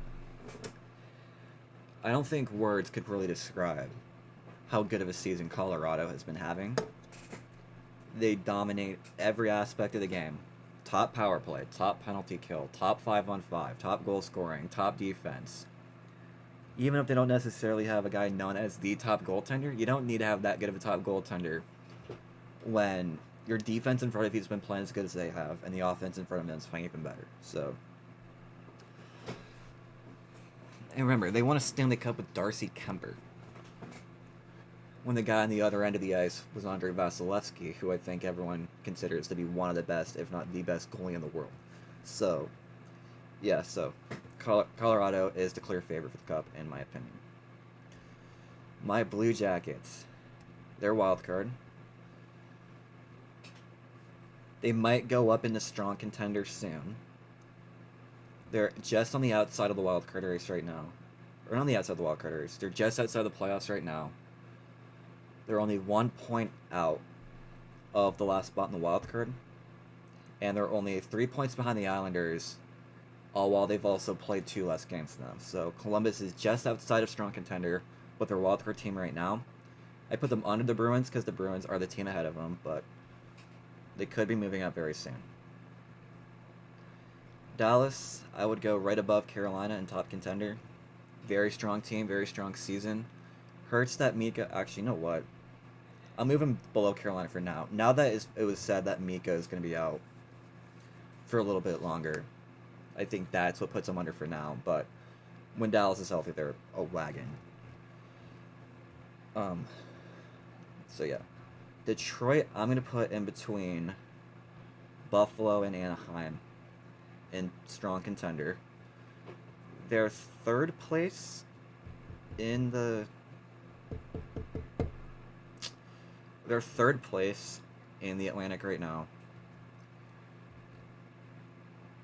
I believe they're 2 points ahead of Montreal, who's fourth. So Montreal could absolutely leap them for third place in the Atlantic. But I do think the Red Wings have a better team than the Ducks, and they've been like a strong top four, top three team in the Atlantic all season. So Detroit is a strong contender.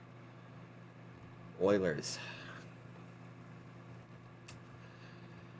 You know what's crazy about this? And the next one's the Panthers too. Oilers are just out, and the Panthers are not good enough. The two teams who have played each other in the finals each of the last 2 seasons, neither of them might make the playoffs. There's a good chance neither of them make the playoffs this year. Oilers is obvious. It's just the goaltending is just not there, and Florida is having quite the hangover from back-to-back trips to the finals. Well, back-to-back cup wins, 3 straight trips to the finals. I mean, I think Florida will be back next season, but you got to remember, this team's made the finals 3 straight years in a row. That's 3 straight years of you playing more games than any other team in the NHL who didn't make it. The wear and tear is going to catch up with you, and it's caught up for Florida, so that's why they're out. Edmonton, great offense, great top of the defense. Their goaltending has just been so inconsistent all year long, and it's held them back. Let me just make sure no trades have gone down just yet. I don't think so, but let's take a quick look. Check Friedman, and then I'll go back to the list. Nothing yet there. Alright, so yeah, it is crazy to think that the two teams who have faced off in the last 2 cup finals are both on the outside looking in. In the case of Florida, well on the outside looking in, to the point where they started selling a little bit, but yeah, that's that. The LA Kings, they're just out, but I'm putting them above the Oilers. Actually, I'm between just out and the bottom of wild card, because they're only 3 points out of the last wild card spot in the West. They've also been playing like shit recently.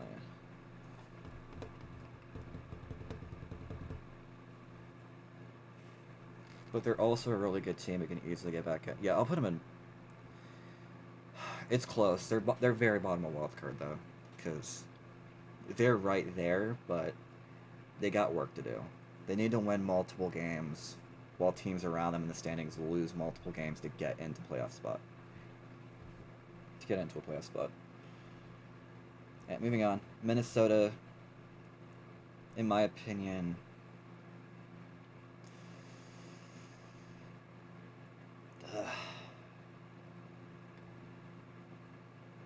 they're a top contender team, that's for sure. I'll put them just behind Carolina. Actually, not. They're going ahead. These 3 teams, Colorado, Minnesota, and Dallas, they're the top 3 teams in the league right now, and it is even crazier that they're all in the same division. So one of those 3 teams is going to play their first 2 games of the playoffs on the road, because of how strong that division is. But yeah, Minnesota's very good. They've made multiple trades at this deadline. They got Quinn Hughes. They got the great depth at forward. The defense is strong. Goaltending's been very good. Minnesota is really going super in on this season. I wouldn't say all in, because they have some guys who are going to be there for a lot longer. Like Kirill Kaprizov, he just signed that massive contract. But Minnesota is going super heavy in on this season, and there's a reason. They're a very good team. So Minnesota is at the top of top contender. They're not cup favorite. It's going to be Colorado. I'm going to go through the rest of this list, and it's going to stay Colorado, but Minnesota is very good. Montreal is wild card by the top of wild card. They're wild card number 1 in the Eastern Conference, and again, they're only 2 points behind Detroit for third. For third in the Atlantic right now. But yeah, Montreal has just been consistently good all year long. They made the playoffs last season. They've built on it this year. Caulfield and Suzuki have been playing some really good games. Slavkovsky's finally becoming the top talent we knew he could be when Montreal drafted him number 1 at 22. So they got that going for him. I'm sorry that I'm checking this a bunch. I'm hearing rumors that McMahon's getting traded. If he does, it would be the first trade now over an hour. So we need a trade. Nashville. Either bottom of just out or top and not good enough. They are starting to sell.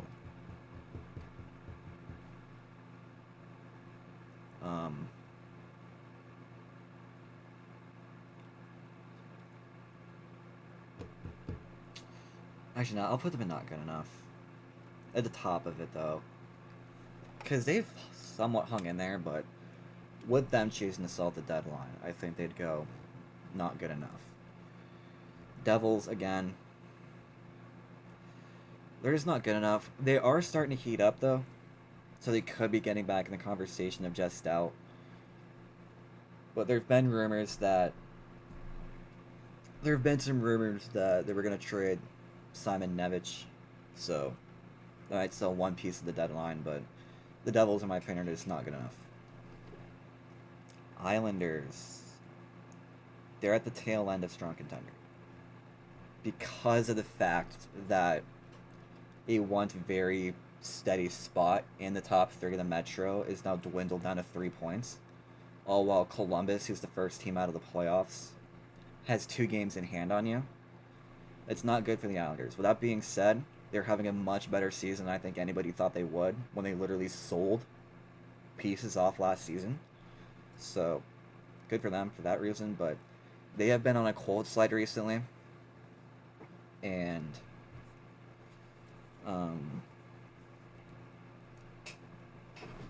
they're in danger to Columbus. But with that being said, they're having a great season. The Rangers.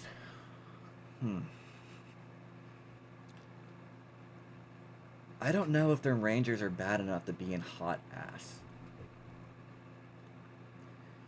Because in an Eastern Conference it's been super close this year. I think they were the first team to... They were the first team in the East that bowed out, really. They were the first team in the East that said, we're not making the playoffs this season, so we're going to sell and be ready for the draft the next season.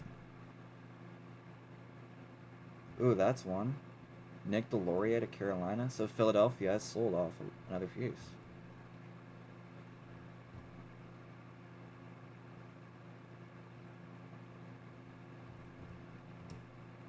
It's not been announced yet, but that just happened apparently. So yeah, Nick Delorier is off to a new squad. There we go there. I'll put him at the top of hot ass, because the Rangers do kind of suck this year. Yeah, Rangers have just had not a good year. And they sold Panarin. There's still rumors about whether or not they're going to trade Vincent Trocheck. And for a team who made the playoffs 3 years in a row, last season was a tough season, and now this year they just got worse when they brought in a really good coach. So, yeah, that's that. Ottawa's going to be just out. Behind the Oilers and just out.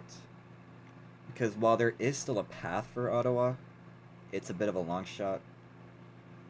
So, Ottawa, I'm going to go just out. Same thing for Philadelphia. They had a really strong start. They kind of cooled off over these last couple of months.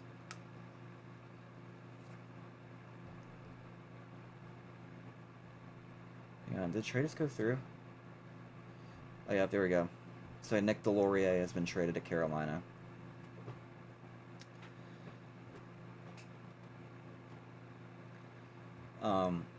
What's there? So yeah, Delorier, he's more of a fourth line guy. He's a gritty player. He gets in a lot of fights.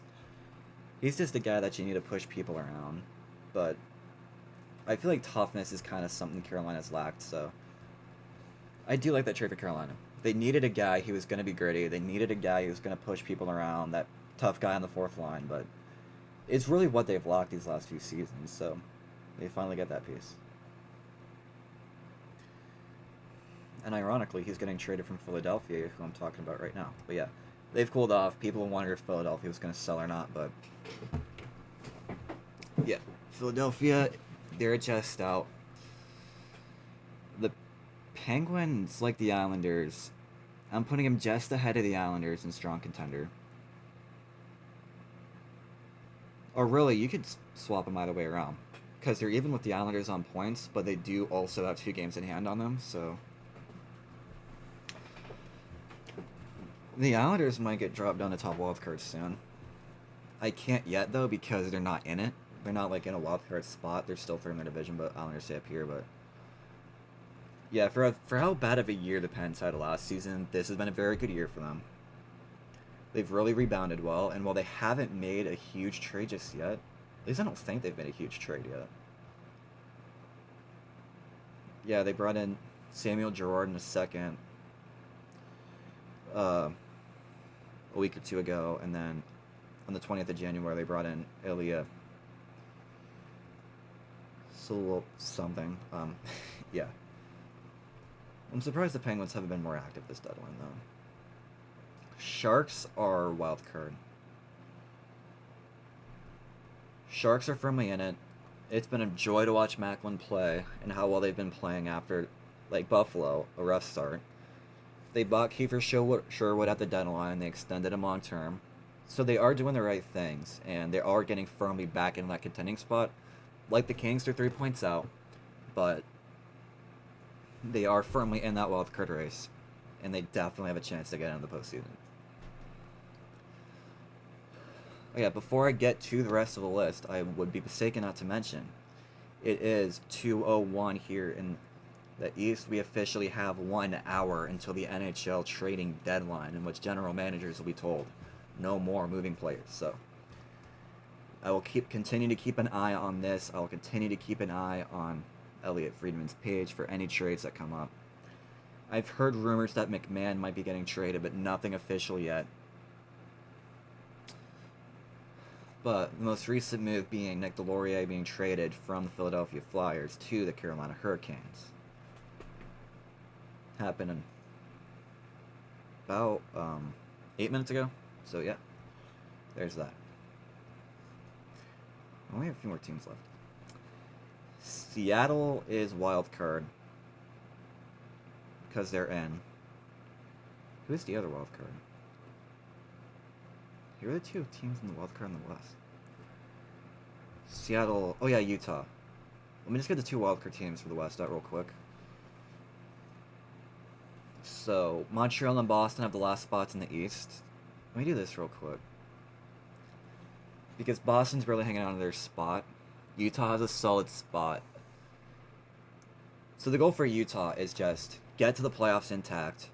They play in the Central and they're 12 points behind Minnesota for 3rd place, so just get to the playoffs. You're not going to get top 3 in the Central, but get to the playoffs intact. They bought Mackenzie Weegar, who I think was an amazing pickup for Utah, a very underrated pickup. Seattle's kind of just there. They're not like in danger of losing it. They're still 3 points ahead. They also haven't made a very crazy move to try to like get more pieces on their squad for this season. As far as trading yet, but Seattle's been a very solid team all year round, so there's that for them. We go back to the bottom. The Blues are down bad, and thus far I think they're losing the deadline because they're a bad team. If your team is this bad, you gotta sell, and they haven't really sold yet, so Binnington's still around, no rumors about him. Colton Parayko declined to waive his no-trade clause, so he has to stay in town. I've heard nothing about potential for Robert Thomas yet, other than maybe he's going to Buffalo. Maybe, I don't know, but yeah, the Blues are bad. Like, they are bad. So yeah, Blues are hot ass. Moving on to the Tampa Bay Lightning. I put them. You can barely see the Lightning logo. I put them ahead of Buffalo. They are even on points and very even on games played, so you can swap them around whatever order you want. But yeah, Lightning is having a really good bounce back season after a couple of early exits in the playoffs. They're a top contender in the Atlantic. I don't think they're good enough to be top contender, but the Lightning are still a very good team. They've won 2 Stanley Cups before in this era, so they're gonna be strong. Back down to not good enough is where we will put the Toronto Maple Leafs. Now, Toronto, for all those pieces, you cannot afford to have this bad of a season. And they have. So many years of losing in Game 7 is really caught up to them. To now, they may not even have a chance to lose in Game 7 because they're probably not going to make the playoffs at all. Now, again, you could put them... Actually, you know what? I'll put them at the bottom of just out. Because Toronto getting in the playoffs is not impossible. But with that being said, they got a lot of work to do. So bottom of just out. And I would say by next trade deadline, if the Leafs haven't improved a lot, there's a good chance that they might start selling at the deadline. We go back to the bottom, baby. Vancouver. Oh, we got a trade?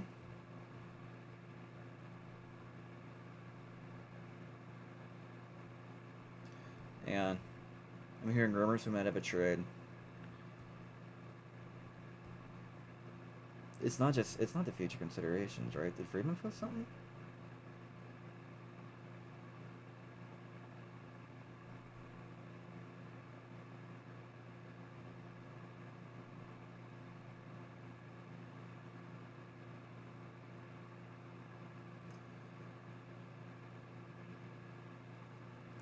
What does this mean?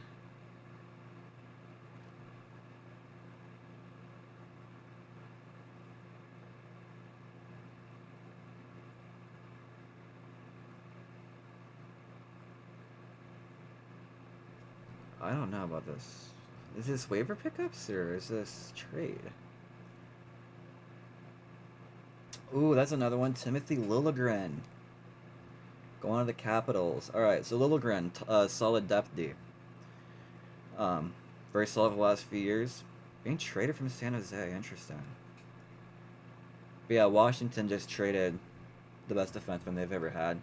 So they probably just get a guy in return to fill a spot. Liljegren's going to do that. Solid D-man. Not too exciting, not really a whole lot to say about him that's super, super positive, but he's a very solid guy. I think Maple Leafs fans miss him for the most part. But yeah, getting back to Vancouver. They've been selling. They traded Connor Garland, one of their more solid guys, to Columbus. They traded Quinn Hughes. They traded JT Miller. People think that there's a good chance that Elias Pettersson might be traded for the next couple of years, so... Yeah, Vancouver fucking stinks. It's very hard to say anything good about that team. Vegas, they will go in a strong contender behind the Red Wings, ahead of the Ducks. Winning their division, they got at Rasmus Anderson a few weeks ago, so very solid team, as they always do in Vegas, so they'll get probably number 1 seed in the Pacific. Jets, I'm gonna go not good enough. Where do I put the Jets? Yeah, right there. For a team who nearly won the President's Trophy last season, to just fall off this hard is crazy. They've just not been producing goal-wise. It's been a rough year in net for Hellebuck. Defense has just been rough in general. And yeah, it's just not been a good year for the Jets. I am genuinely amazed at how rough they've played. So there's that for the Jets. And then last but not least, Washington. They're going to be first team that's just out. Yeah, I would say... I used to say that they were firmly in the wild card race. Actually, let me do this real quick, because I feel like Edmonton's closer to wild card than these two teams are, but they're... Ottawa and Washington are even on points, but... Yeah, I thought Washington wasn't going to sell. I thought Washington was going to buy in more, and that I would probably be putting Washington in the wild card, but... Yeah, Washington's just sold. They've done nothing but They sold off John Carlson, and to be fair, they did just get Timothy Liljegren. He's a somewhat decent D-man, but he's not John Carlson. He just traded the Ducks. But yeah, that is that.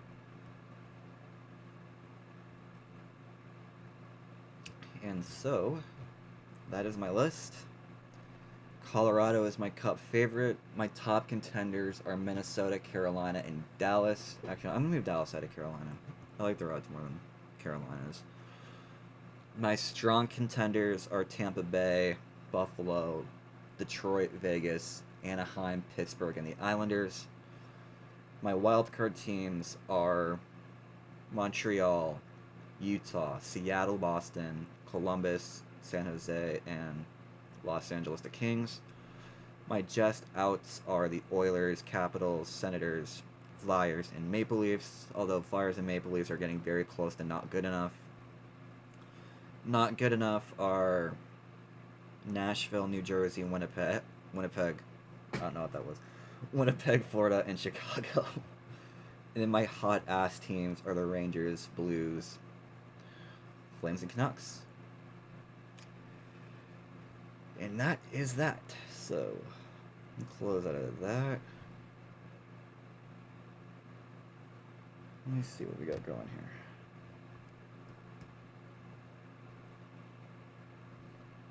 Ooh, that'll be a big one. Momentum has built for the Islanders and the Blues to complete a Braden Shen trade.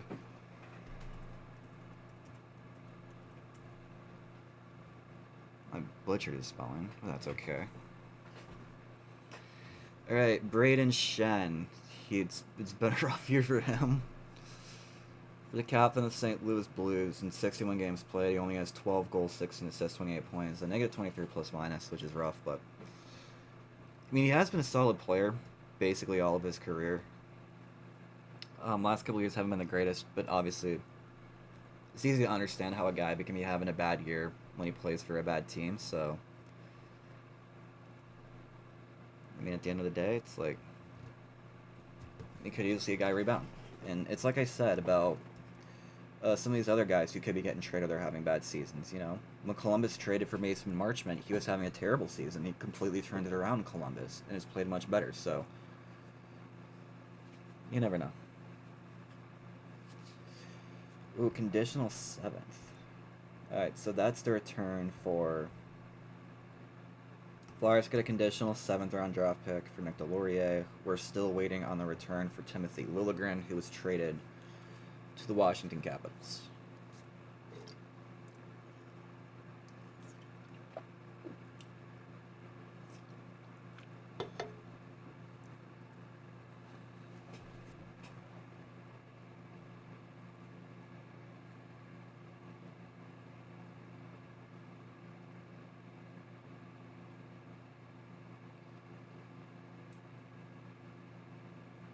But yeah, we still wait.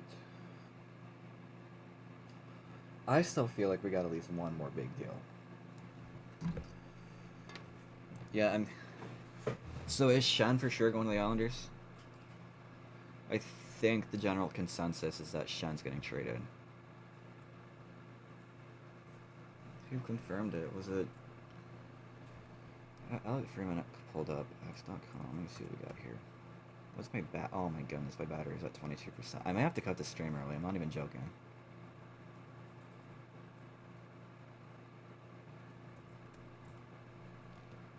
Pierre LeBrun. There we go. He's the other TSN insider.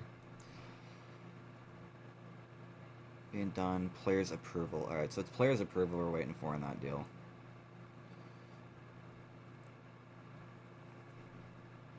Still waiting for trades.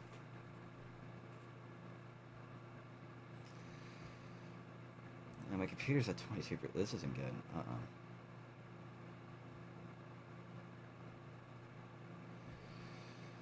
Yikes, so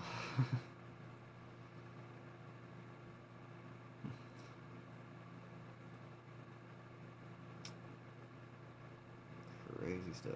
Why is my CPU going so hot? Oh my goodness.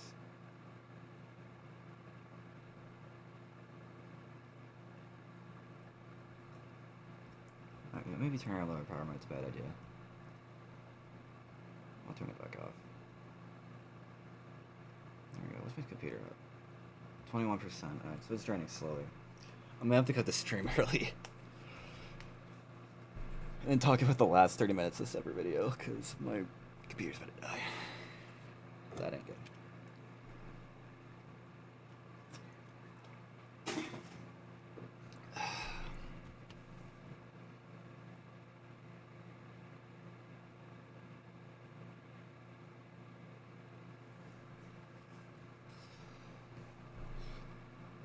So it does look like Braden Shen is going to be traded to the New York Islanders.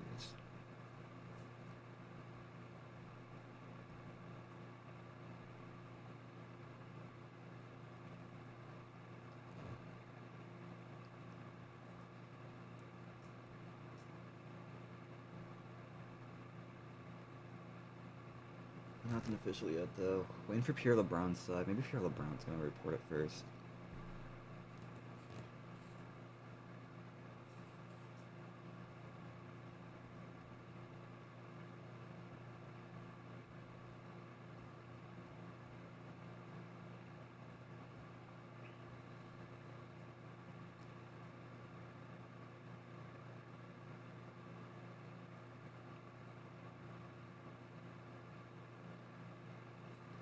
Alright, I'm good.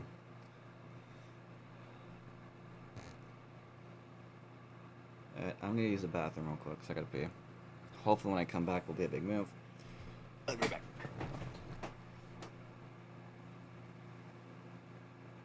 By the way, there's less than 45 minutes until the deadline. I'll be right back.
We're back.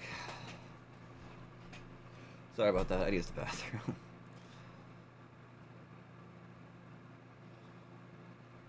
Computer is still slowly but surely dying. We're down to 19% because OBS using an ass on a CPU. Did I not just see a trade that's talking about Soderblom?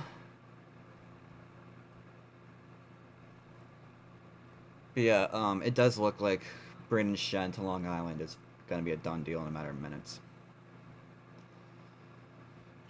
There we go. So Elmer Soderblom from Detroit to Pittsburgh for 2026 third. It is official per Elliot Friedman.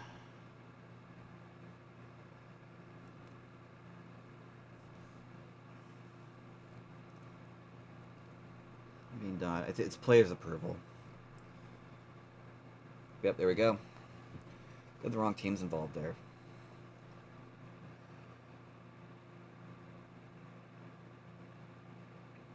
But yeah, Elmer Soderblom. He's traded from Detroit.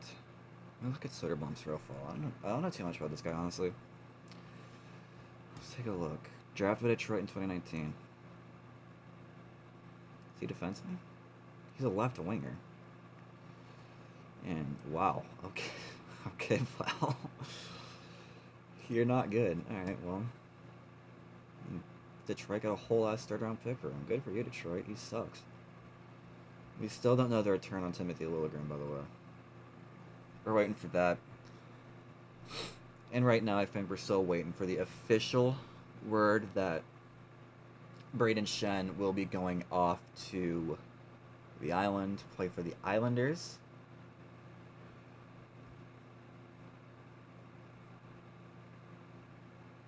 But yeah, we are waiting for that still.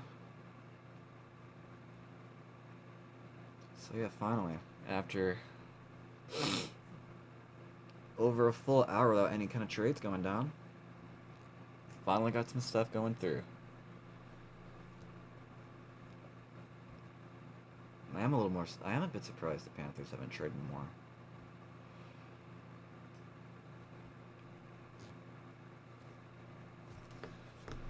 But yeah,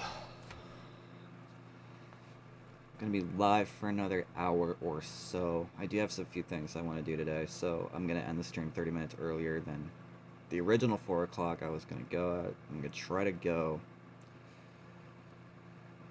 until 3:30.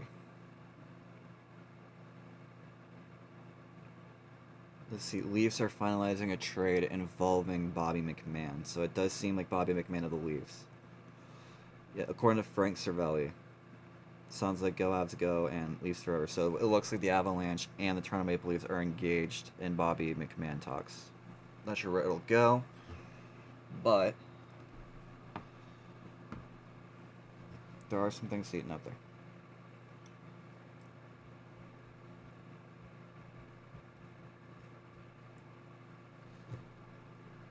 We had a few trades come out recently. It started off with Nick Deslauriers to Carolina.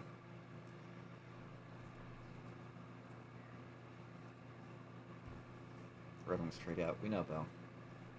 And yep, there it is. Braden Shen is going to be going off to the New York Islanders.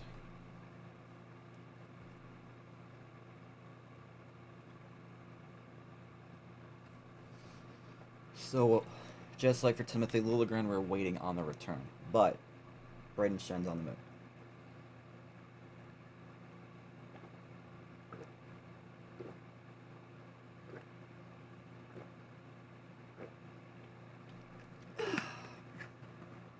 And that is a big one. Even if, again, Brady Shen isn't having the best of seasons, but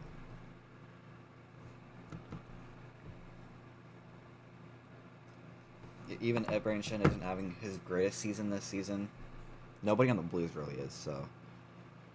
But yeah, that is a big one. Brady Shen is going to be going to the island, official.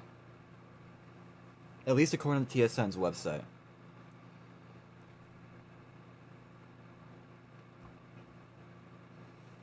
Reporter Chris Johnson, he's a big reporter.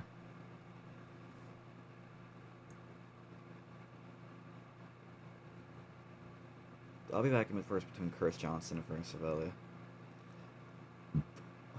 Yep, and there it is. It is a done deal. Shen has waived his no trade clause. So Braden Shen's off to the Blues. Finally, the Blues can sell a little bit. And the third round draft pick Detroit's getting for Elmer Soderblom originally belonged to San Jose. So I'm watching Bar Downstream right now on my left, which is why I'm looking at my left a bunch. They need to update their thing quickly. Yeah, the Blues do need a decent return for Shen. Especially since they've not really been able to get anything else going this deadline. Isn't Shen their captain?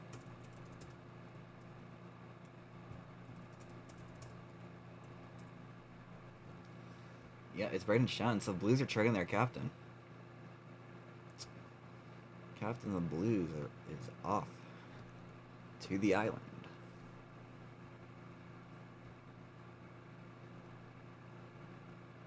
Matthew Joseph, whose contract with St. Louis was terminated today, signs with LA for 1 year at a prorated $900K. Played for DJ Smith in Ottawa. So Matthew Joseph has found a new team.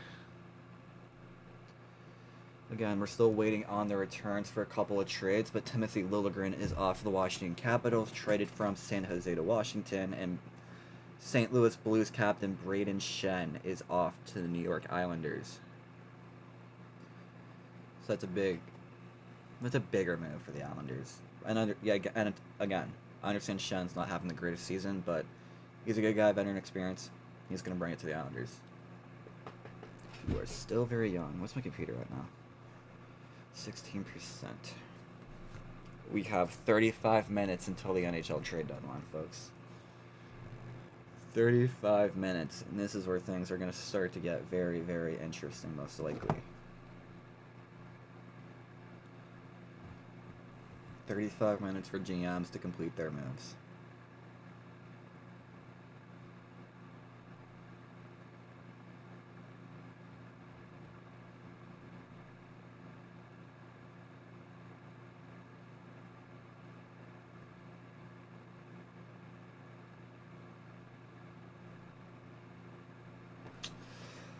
Alright. Players traded 12. How many guys are there? 1, 2, 3, 4, 5, 6, 7, 8, 9, 10, 11, 12, 13, 14, 15, 16, 17, 18, 19, 20.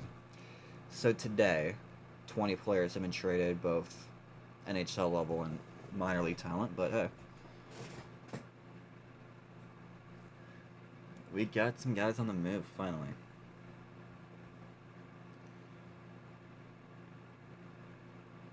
Valley. Does he have anything up?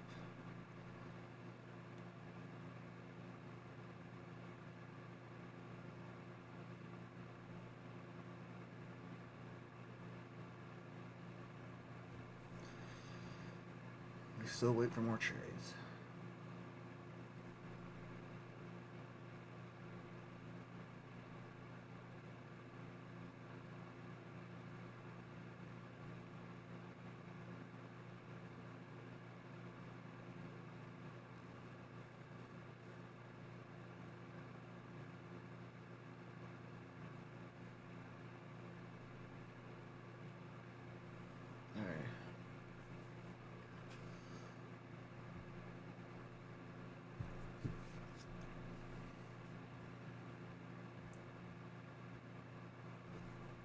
Yeah, still nothing on Robert Thomas, still nothing on Nazem Kadri, nothing on Trocheck, nothing on any of the quieter guys who were somewhat kind of mentioned, but not really. Nothing on Bobrovsky. I'm not expecting Bob to be traded, though. So if Bob stays put in Florida, I won't be shocked, but...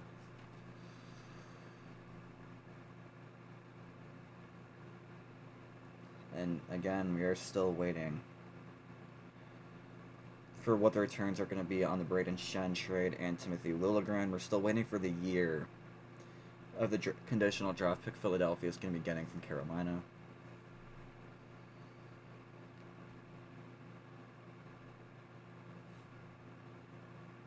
But yeah.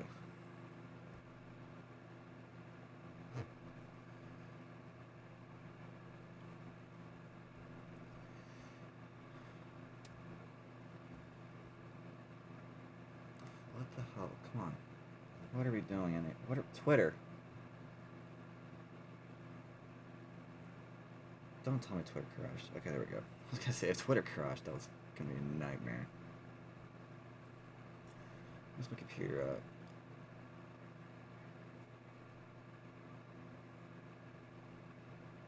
I'm trying to hold off as much as I can. You know what? Let me do something real quick.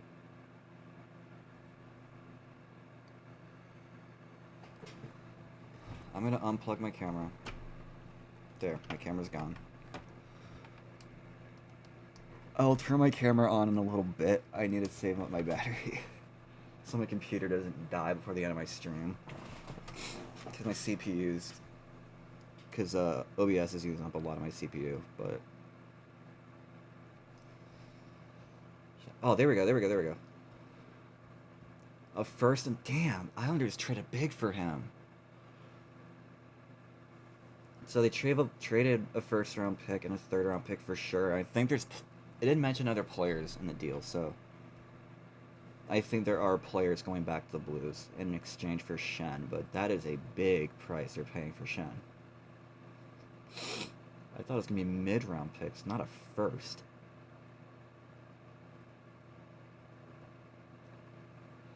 But then again, that's the thing about the deadline, people. You will see first round picks. You will see first round draft picks go for like candy.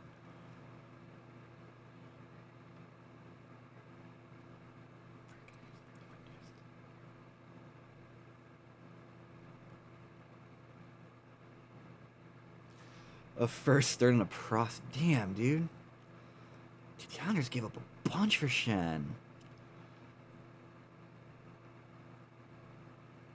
I do not think this guy was worth that many draft picks. I'm sorry, but.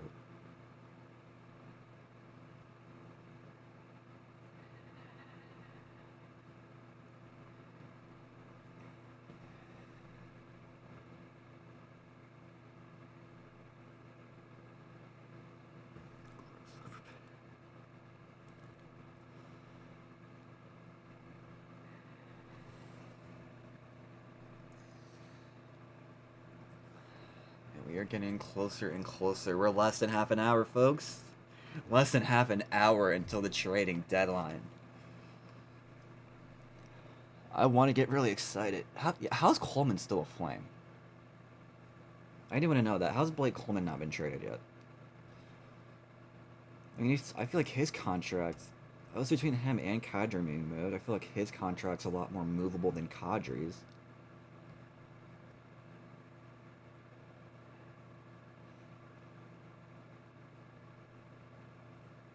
Still nothing on the side of Elliot Friedman. I don't think there's still anything on the side of Frank Cervelli. No, not yet. We continue to get closer though, folks. Closer and closer. I'm just streaming this for 2 hours, so. Oh yeah, baby, let's go. But yeah, so it looks like the return for Braden Shen is going to be a prospect as well as those 2 draft picks. We're waiting on the years, and obviously, we are still waiting for the return of the San Jose trading. We're still waiting for San Jose's return for what they traded. I'm wording this terribly. We're still waiting for what Washington's sending back to San Jose in the Timothy Liljegren trade, and we're waiting for the years of the draft picks and the prospect named in the Braden Shen trade. And we're also, I know the Leafs and the Avalanche have been engaged in talks for Bobby McMann. They've been in those talks for a while now. I don't know if anything is going to go through. Apparently they've stopped and restarted recently, so we will see, but Bobby McMann is being discussed for potential trade, sending him from Toronto to Colorado, to the Avalanche. But yeah, I think that now marks, I think that's 22 players traded today, if you include both leaguers and prospects and guys in the AHL. It'll be 1, 2, 3, 4, 5, 6, 7, 8, 9, 10, 11, 12, 13, 14, 15, 16, 17, 18, 19, 20. Oh, 21 guys. Okay. 21 guys have been traded so far. We have 27 minutes until the NHL Trade Deadline.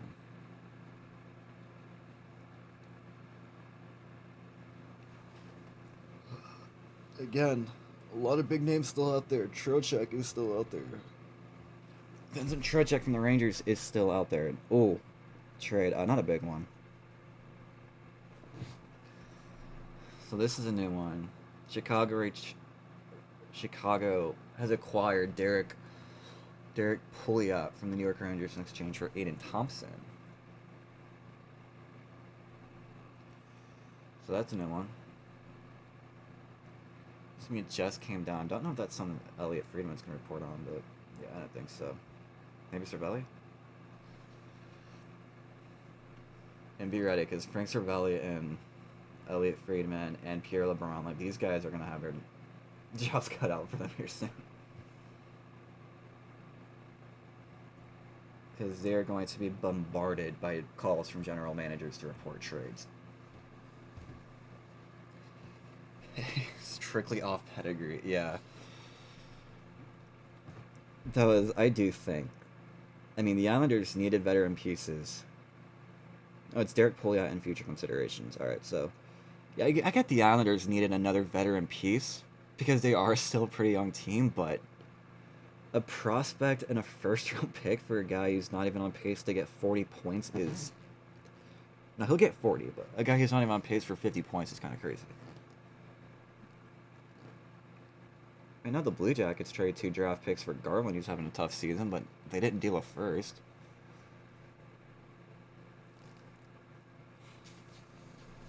Oh, maybe not future considerations for Pouliot. So, like, are the Sharks just getting nothing in return for Liljegren? They still Washington here have him? That might be the case. Don't worry, I'll turn my camera back on.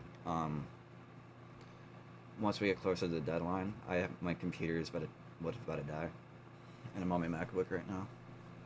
Because that's all I got. But yeah, Darren Dreger. Well, has Dreger said anything yet? Not yet. But yeah, we wait for more deals, and believe me, there's gonna be plenty more. I'm surprised Friedman hasn't announced anything yet.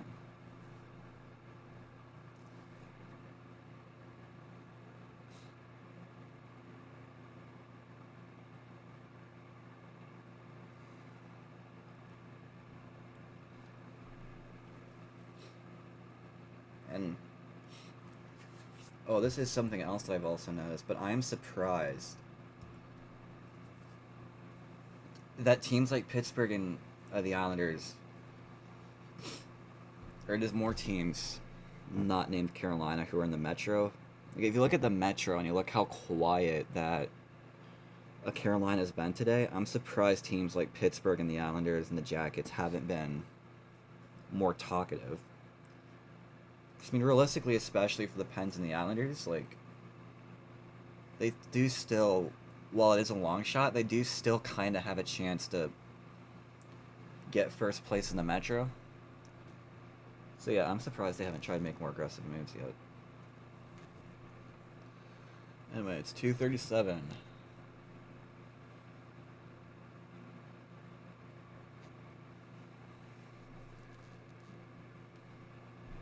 But yeah, this definitely improves the Blues deadline a lot. Because a lot of people thought the Blues were having a bad deadline, mainly because they haven't been able to trade anything yet. Oh, I've been mentioning Robert Thomas a lot. I haven't even mentioned Jordan Kyrou. Kyrou could easily be a guy who gets moved, but I feel like getting this kind of a return for Braden Shen is definitely a great start for the Blues. Even if they do choose to keep Thomas and Kyrou and Parayko in town.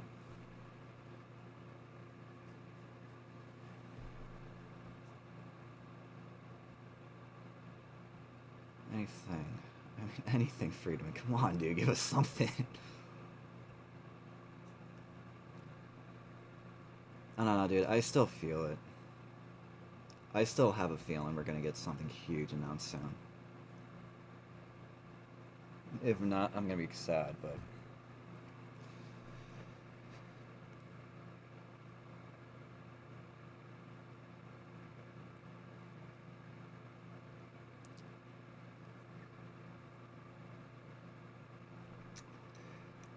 Yeah, Braden Shen. Shen is making 6.5 for the next 2 years, so...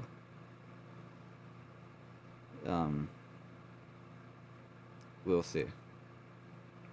On Friday, and for Renski, Eric Bowen has said it's unclear if he'll be able to play Saturday day-to-day until further notice. Alright. Says news for the Blue Jackets. Marchment's getting evaluated for the lower body injury. Like I said earlier, Marchment did leave last game a bit early, which makes me wonder if that's why the Blue Jackets pulled the trigger on Connor Garland so soon. And then Zach Werenski's missed the last few games because of an illness, most likely one he picked up when he played at the Olympics. He's going to be day-to-day for a little bit longer.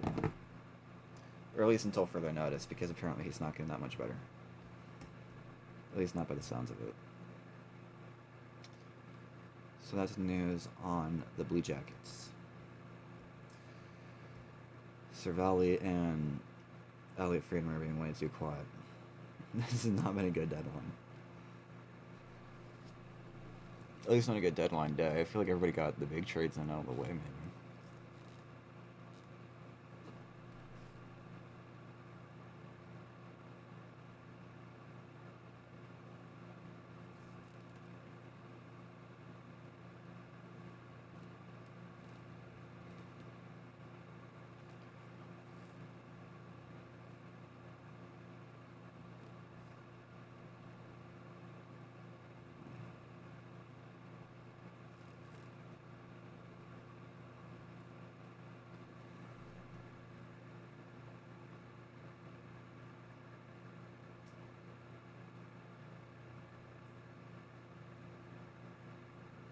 McHugh's back at 30. Alright, perfect. Once we get down to the final 10 minutes, and there's 20 minutes left, by the way. We have 20 minutes until the trading deadline. First round picks are overrated, buddy. First round picks are overrated until that first round pick you're trading away turns into somebody really damn good. Just ask the Toronto Maple Leafs what happened after all those years of trading away first round picks.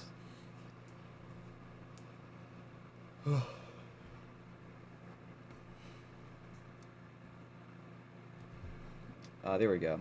Alright, so the conditional pick that Philadelphia is getting back from Carolina in exchange for Laurier, it's a 7th round pick for 2027. So not this year's draft, but next year's.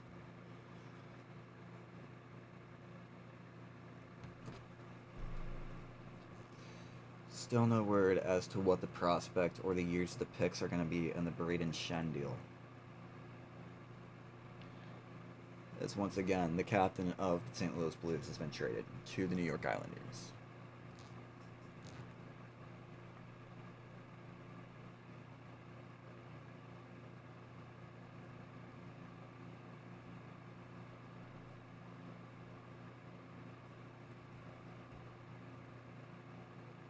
Let me continue to wait. Come on, give me something good. Come on, Freeman. Aw. A lot of fun.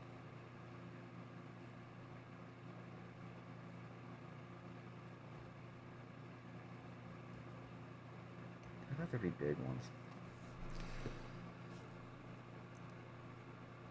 But yeah, still nothing on Kadri.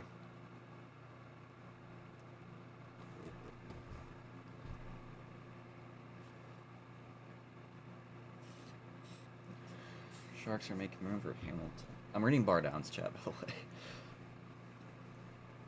It's not gonna have stuff to talk about, but yeah, Dougie Hamilton out of New Jersey. He's a guy I haven't really mentioned yet.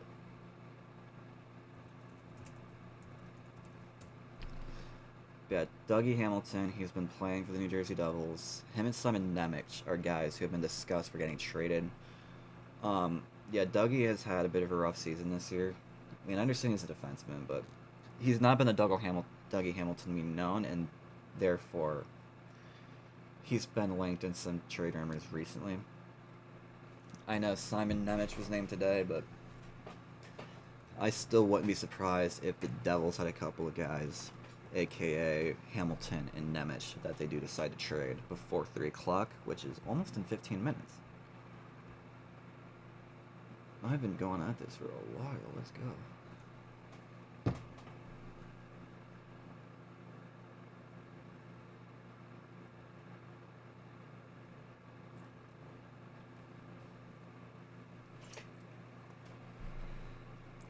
Let me look at Bobby McMahon real quick.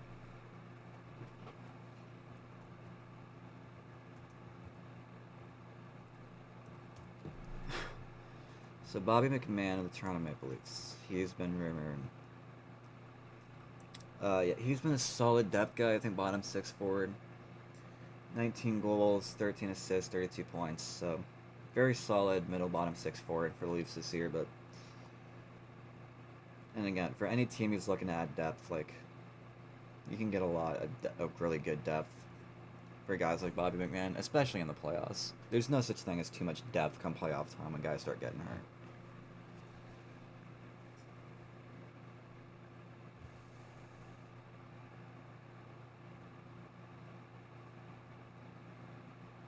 Let me reload TSN.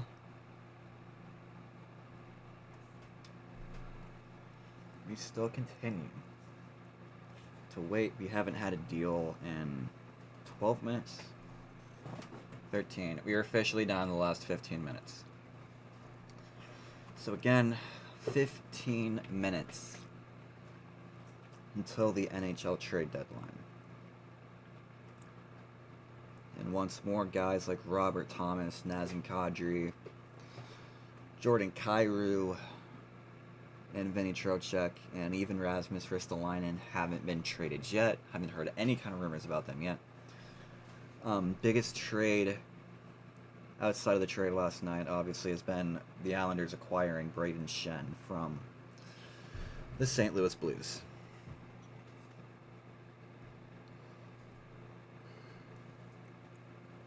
I'm surprised more teams in the Pacific haven't been more active. Because I feel like the Pacific Division is still super wide open.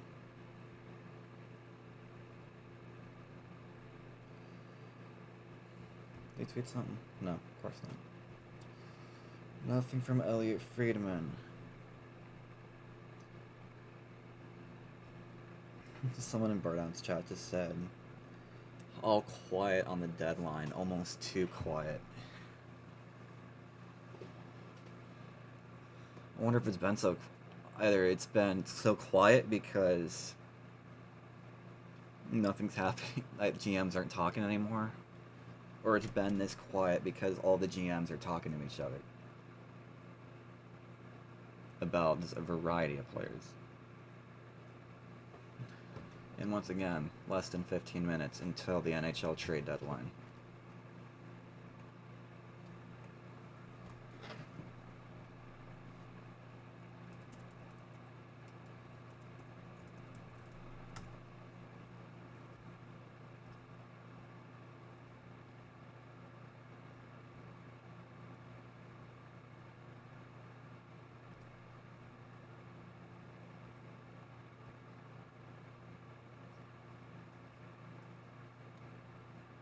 Actually, no, it's not good full screen.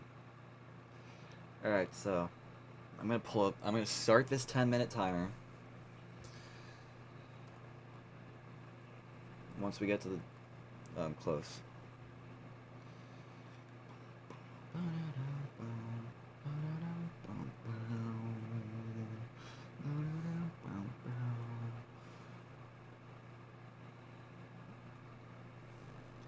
Come on, give us something, man. Come on. Dude, Elliot Friedman hasn't posted in like half an hour. Come on. Come on, Friedman. The last thing he talked to us about was Matthew Joseph. Still no saying on the return for Timothy Liljegren. Still not much more on the St. Louis Blues return for Braden Shen. Yeah, the Leafs are having a shit deadline, dude. Alright, what's my battery? 40%. Alright, you know what? That's good enough. 40% should hopefully last me until...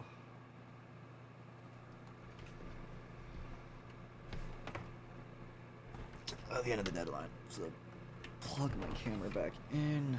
Ah, there we go. Right away, back up. Hi. Alright, we're back. So... we go back here. And I will pull up this 10-minute timer once it is 2:50, and I will start it. Is there a cooler one, or should I just go with one Google has?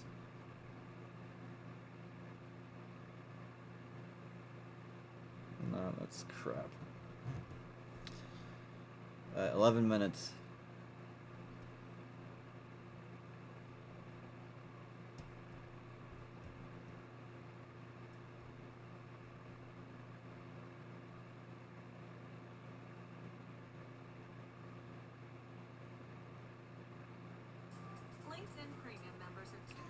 No one cares, I assure you.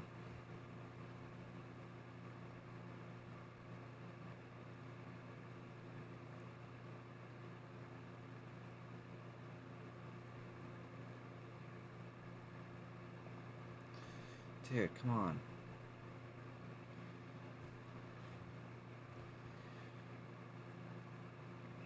Alright, it's a 10-minute timer. I will click play. Second the clock hits 2:50.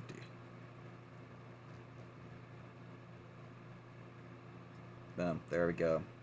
We're off, folks. 10 minutes until the deadline. Still no activity. I mean, no activity. I'm legit wondering if GMs are even talking at this point.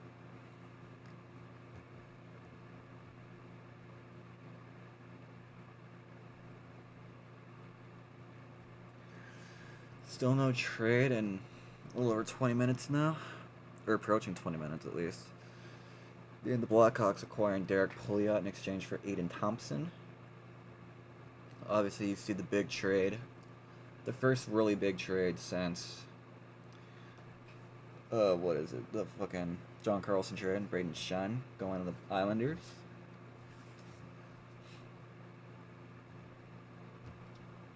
But yeah, here we go, baby. It's been a lot more than 10 seconds. What the hell, dude? Is the video not playing?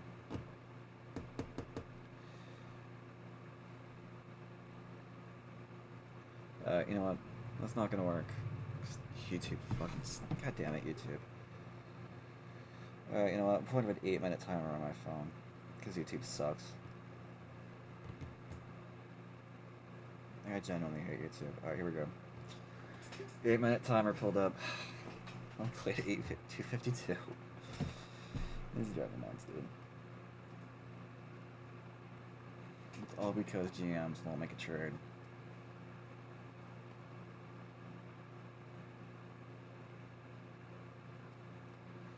Come on, you can do it.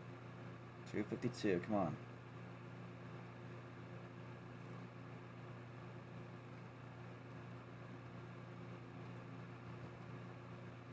Bam. Here we go. We're off, boys. 10 minutes, no, 7 minutes until the trade deadline now.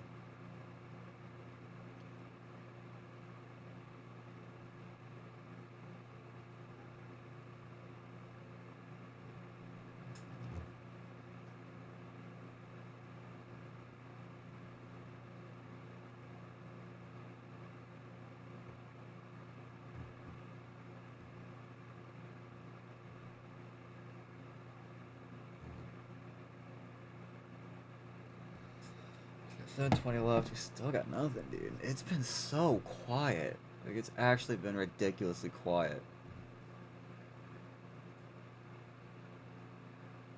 Wait, David Pagnotta tweeted something, apparently. According to David Pagnotta, what'd he say? As mentioned earlier, it sounds like Ristolainen is staying at Philly and Kane's likely out on Trocheck, looking more likely he stays too, but still 10 minutes to go. Alright, so there's a couple guys who may not be getting moved.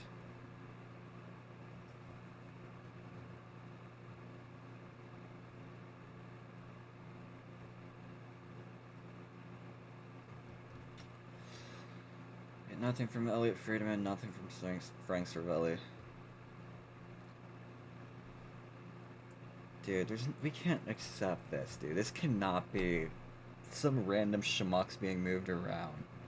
Cannot be the last trade of the deadline. Come on, man.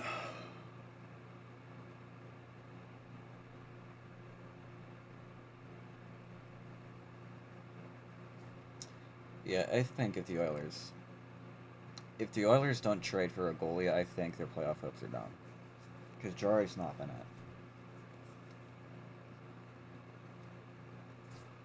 We continue to wait, though.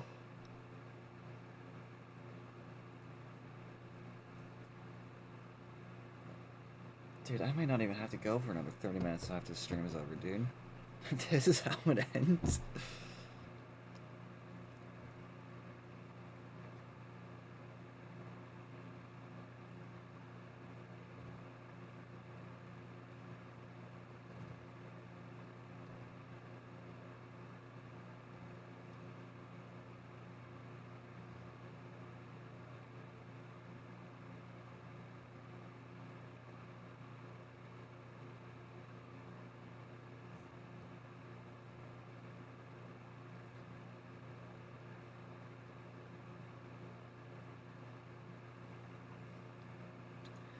5 minutes.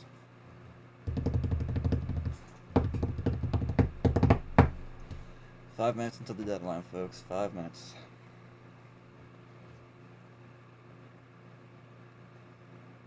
I know my countdown's gonna end after the deadline ends, technically, but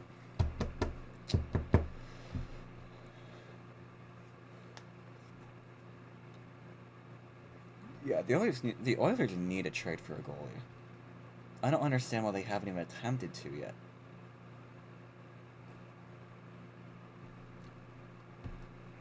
No, I want him caught in the Wild in the best. I would go Ducks in the best, honestly. I feel like the Ducks deadline's been much better than at least deadline day. If we're talking about the whole trade period, I'd say maybe outside the Wild.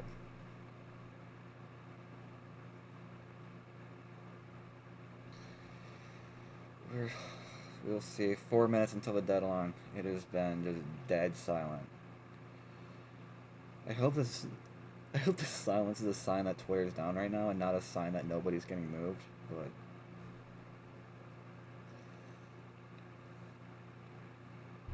nothing from Cervello, nothing from Elliot Friedman, nothing from nobody. Come on, folks.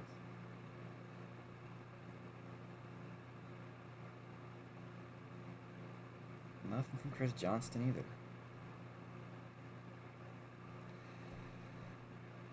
This has been a terrible deadline day. With multiple hour-long stints without a trade. And we only have a few minutes until the deadline's over. Sense of what?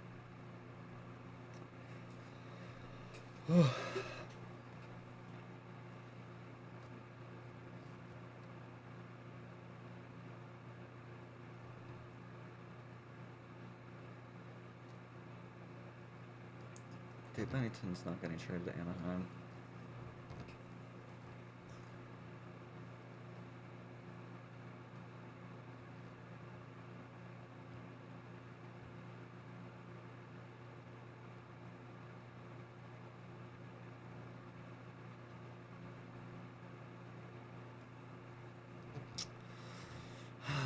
Man, I was so excited for this deadline too. These GMs got 3 minutes to save deadline day.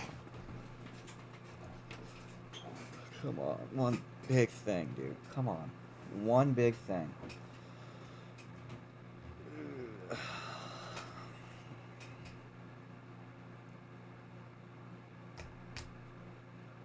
I'm starting to hear a lot of people say Bennington to Anaheim, but I don't see any credible source to it.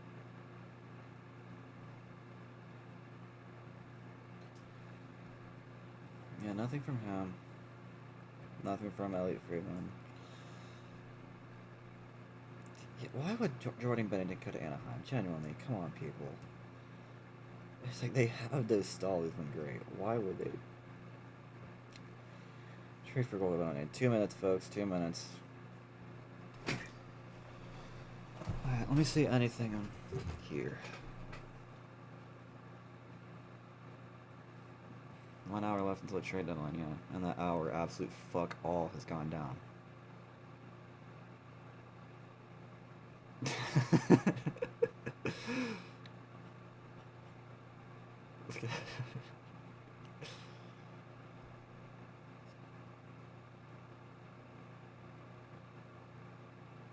Our source, Flyers are done for the day. Yeah, I can tell, buddy. Flyers haven't done anything today. Alright, final minute, boys. We got 1 minute until the NHL trade deadline. I've seen nothing from Elliot Friedman. I've seen nothing from Frank Cervelli. Dude, in past deadlines, there'd be like a squeeze to get in the last minute deals, and now there's nothing. I'm not even joking. Is this the worst trade deadline ever? I'll go back full screen here in a second. I'll be live for like 10 minutes after the deadline, just in case there was, but...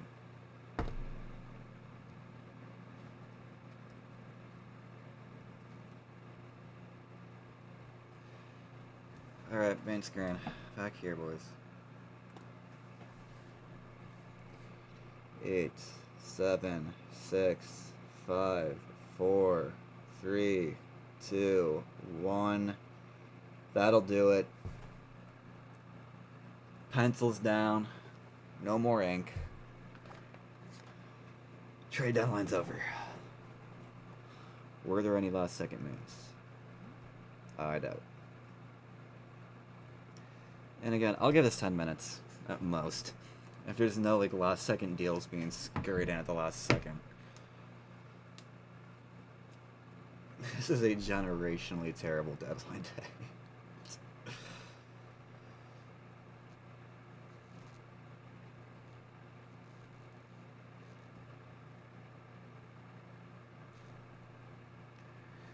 Yep, as of now, the trade deadline is over. There will be no more trades.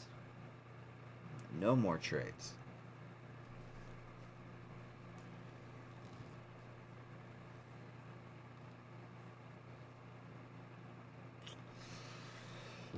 Well, there we go.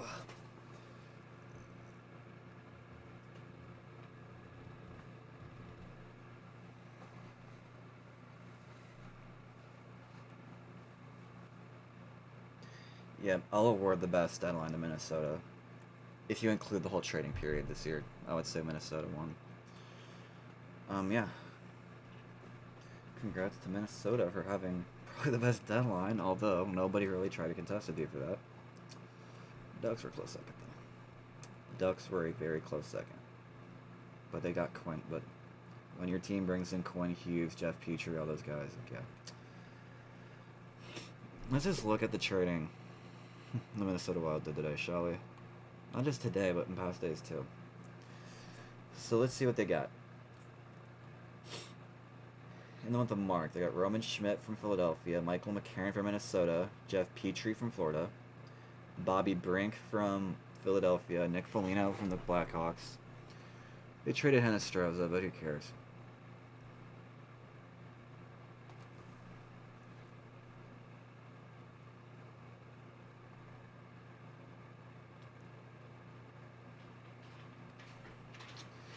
Hang on, we might actually not be done. Hold on. Hang on. Hold on. We're not dead yet. We're not entirely dead yet, maybe.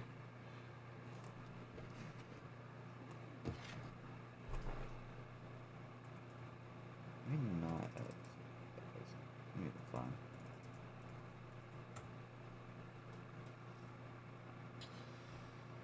I'm seeing Justin Falk. Kara. Justin Falk is apparently getting traded to Detroit.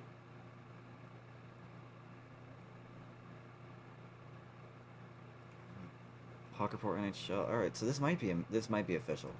This could be.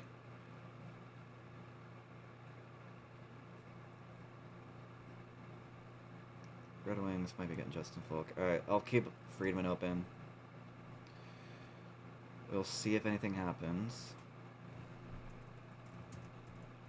But in case Justin Falk did get traded, I'm not going to consider him traded until I see a major source say it. But if Justin Falk is going to Detroit, these are his stats. He has 11 goals, 21 assists, and 32 points, and a plus-minus rating of -3 on the season. He's been in blue for a long time, since 2019, so not that long, but he started off his career in Carolina. He's been in the NHL for, let's see, it's 1, 2, 3, 4, 5, 6, 7, 8, 9, 10, 11, 12, 13, 14. This is his 15th year in the league, so good for you, Falky. But yeah, Falk's a very solid defenseman, great leader in the locker room, great experience in the NHL, so that would be a big pickup. That's if Detroit got him, though. I don't know if Detroit's actually got him. Oh, there we go. We do have a trade. So, the Toronto Maple Leafs have traded Bobby McMahon to the Seattle Kraken in exchange for a second in 2027 and a fourth in this year's draft. So, people were, and yes, there it is from Elliot Friedman. Bobby McMahon is getting traded. So, that trade should be on here soon. But yeah, just as we're talking about Justin Falk being traded, Bobby McMahon has been traded to Seattle, so the Kraken did finally make a move. some more depth for the Seattle Kraken. He needed some more depth. So it's a good trade for them. Maybe I will have to string for a little bit. Just because I want to see if Justin Folk's getting traded.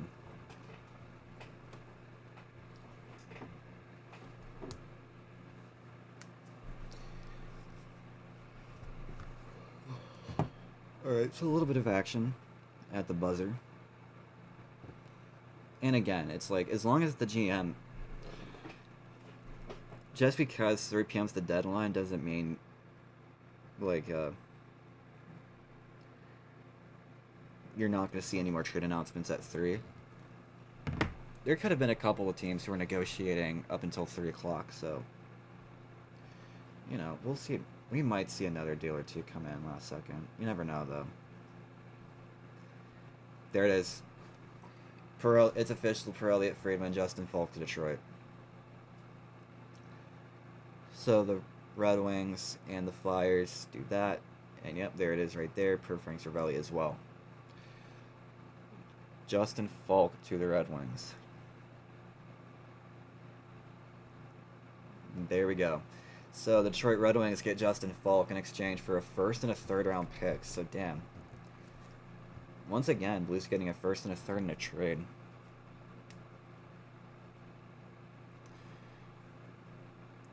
Why are people saying Kadri the right? Dude, Kadri's not going anywhere. I'll keep Freeman open just in case. Let me see.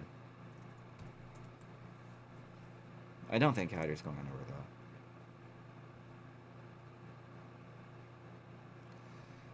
Yeah, I don't think he is. Looks like Kadri is staying put.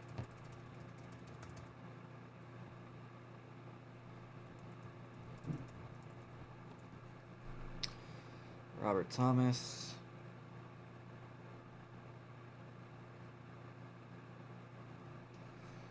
Doesn't look like that's going to happen either. So yeah, I don't know why people are thinking Kadri got traded. He definitely did not. But yeah, we got some moving around finally. Couple of last second deals go through.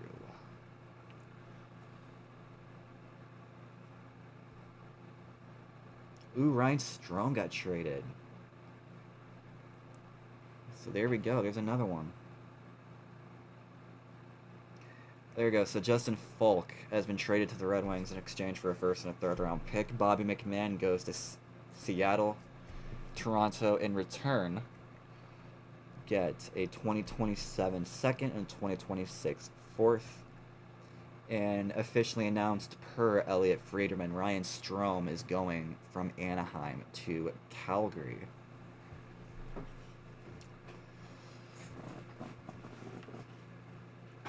Where the people are asking when the Flames are adding players, dude. I wonder if this does mean that Kadri is going to get traded. I wouldn't see any other reason why one player would be going to the Flames.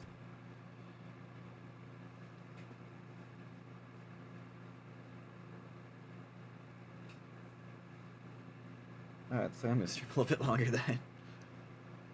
Let's see some more news. Yeah, Bobby McMahon again. More of a depth scorer. He plays center.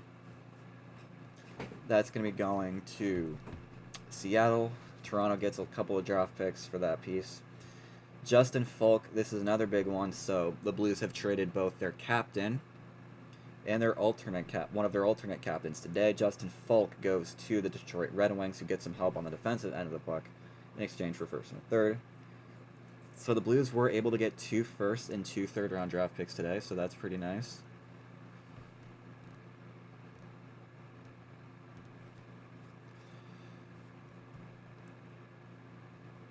And those have been the last second deals so far. So nothing more than that. Again, I'll probably wait for a little bit longer before I hop off the stream. Do stuff. Oh, so here's the trade. Sources say the Ducks have traded veteran Ryan Strome to Calgary Flames in exchange for a 2027 7th round pick. Strome struggled this year, but has 1 year left at $5 million. Why are the Flames buying? Why is a bottom 3 team in the NHL buying at the deadline? That makes no sense at all. I have no idea what this idiot is still saying. Kadri's going to Tampa Bay or the Rangers. It's not happening. Kadri didn't get moved. And there it is. The Rangers did not move Vinny Trocheck. So Trocheck is staying put in New York.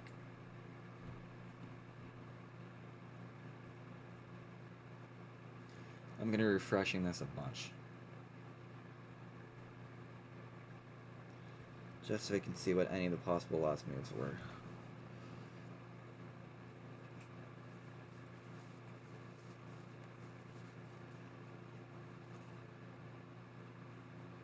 Deadline. Deadline's over, pal. Alright, I'll give us another 10 minutes before I go do stuff.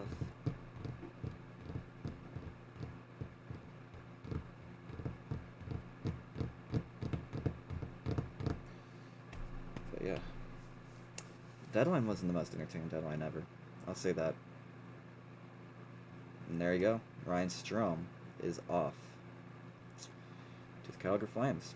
He has 1 year left. He's had a bad season. I will say that about Ryan Strome. He has 1 year left. He has $5 million left in the contract.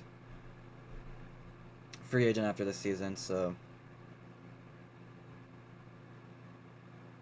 yeah, and again, it doesn't make sense for me.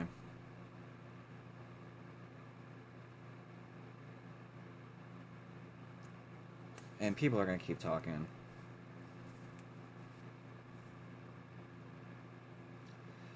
There's going to be rumors. Ristolainen did not get traded, I don't think.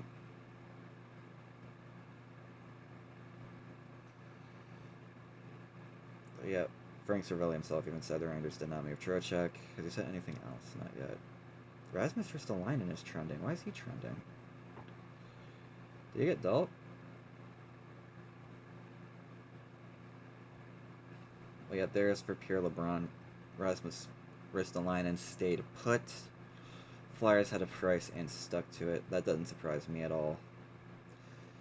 Ristolainen always occurred to me as a guy who's probably just going to stay put. I mean, he does have 2 years left in his contract, so... If Ristolainen does get traded at any point... So, like, if Ristolainen does leave the Flyers, he has this season, he has next season, and then after that he's a free agent, so... It just didn't make sense to trade Ristolainen yet. Especially when we have another season left in this deal. But yeah, these are the only deals that have been announced since the trading deadline. Of course, trade deadline is over.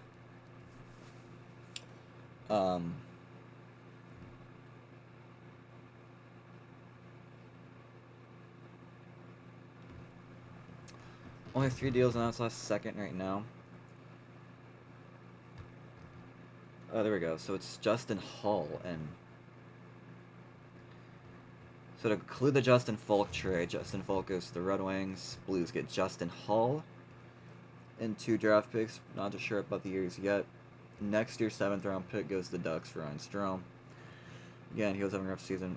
And there we go. So Jonathan Drouin is going from the New York Islanders to the St. Louis Blues. And he will round off the trade. As far as players goes, I believe. I do not know what the years on the draft picks are just yet. We still have no idea what the Sharks are getting in return for Timothy Liljegren. Yeah, I will go until 20, just so I can see if any more trades have gone through yet. I don't expect there to be.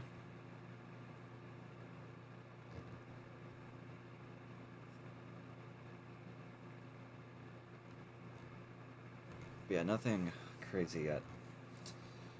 I'm not expecting anything crazy to go down.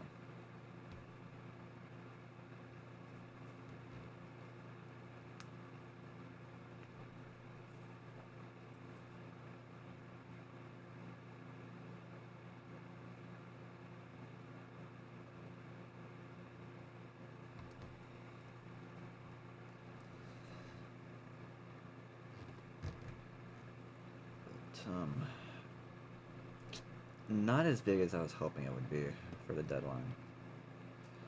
I was really hoping that we'd get one more thing.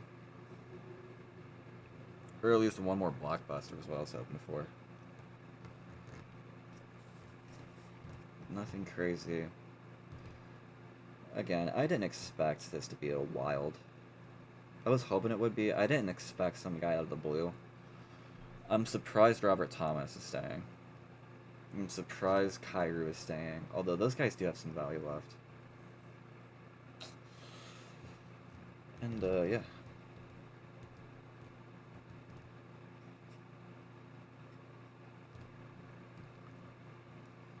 St. Louis did make a couple of deals before the end of it.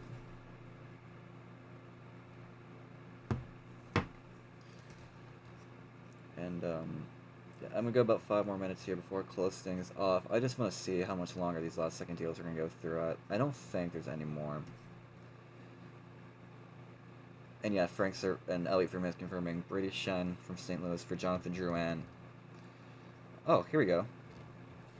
So here's the full trade. So Braden Shen to from the St. Louis Blues to the Islanders. In exchange, the Islanders get the Blues get Jonathan Drouin, Colorado's first-round pick for this year's draft, a third-round pick, and Marcus Gidloff. So the Islanders got Braden Shen. They got their experience forward. With that being said, they paid one hefty price for him.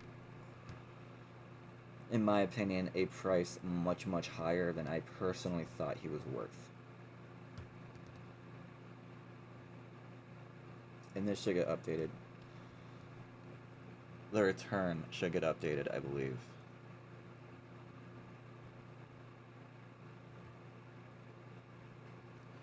Dude, I'm hearing some things that Lawton's gone. That the Leafs traded Scott Lawton. That might be an interesting one. Trying to stay as long as I can.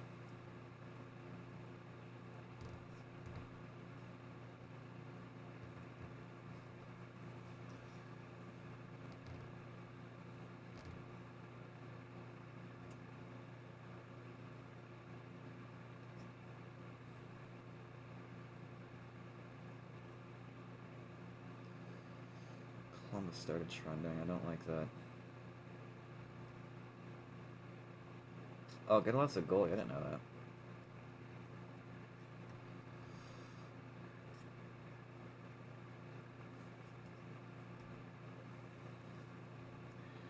But according to Friedman, this is the first round pick St. Louis is getting from Braden Shen is this year's draft. It's Colorado's pick.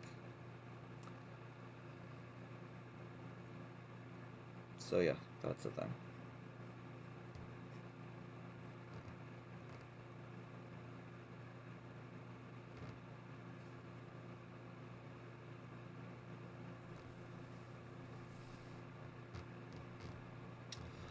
It is kind of interesting seeing that Robert Thomas didn't get traded. I thought Buffalo was for sure gonna get him over by the end of the day.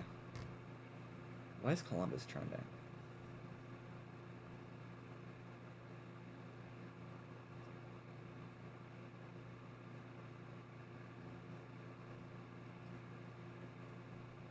I wonder if it's just because of the Arnold. I forgot the Arnold's going on right now. The Sports Festival in Columbus.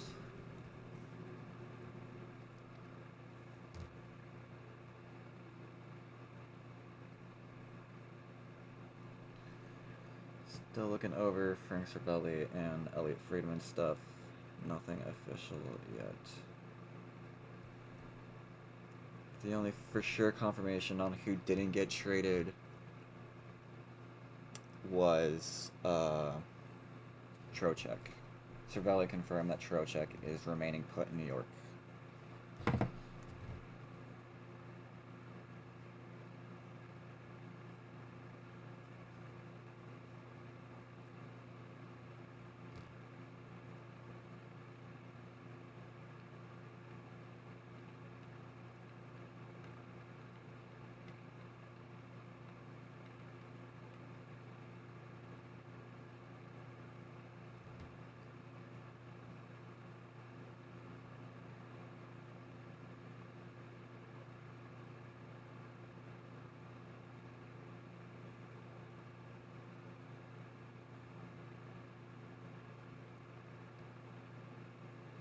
And according to Pierre LeBrun, it does look like the Panthers are trying to re-sign Sergei Bobrovsky.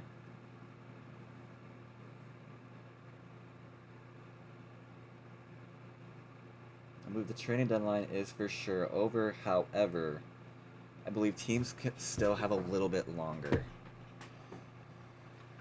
to re-sign their guys.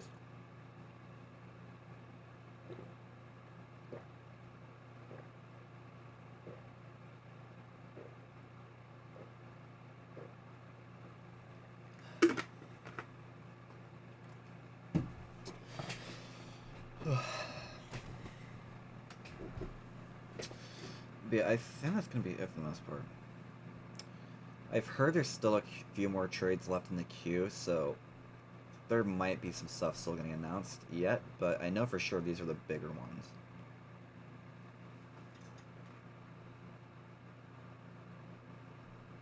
Carolina's done. Nick Delorier was the only thing they got.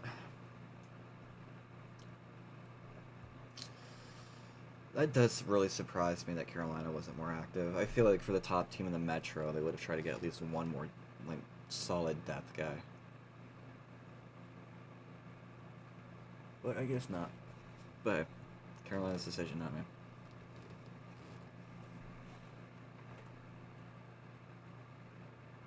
But you know what?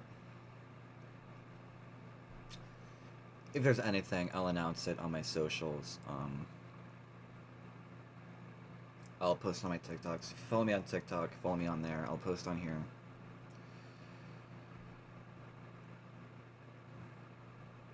I had a good stream. That was actually really fun being able to cover the deadline with y'all. But that's gonna do it for me. 3 hours, 14 minutes, and nearly 30 seconds are the official time on this stream. Not as active as a deadline as I would have hoped for, but we did get some trades going down, so I do like that. But yeah, I'm gonna wrap it up here. So if you join me, thank you very much for joining me. I will have a video coming out soon, hopefully breaking all of this down, so be in tune for that. But that's gonna do it for me. So until next time, thank you guys for joining.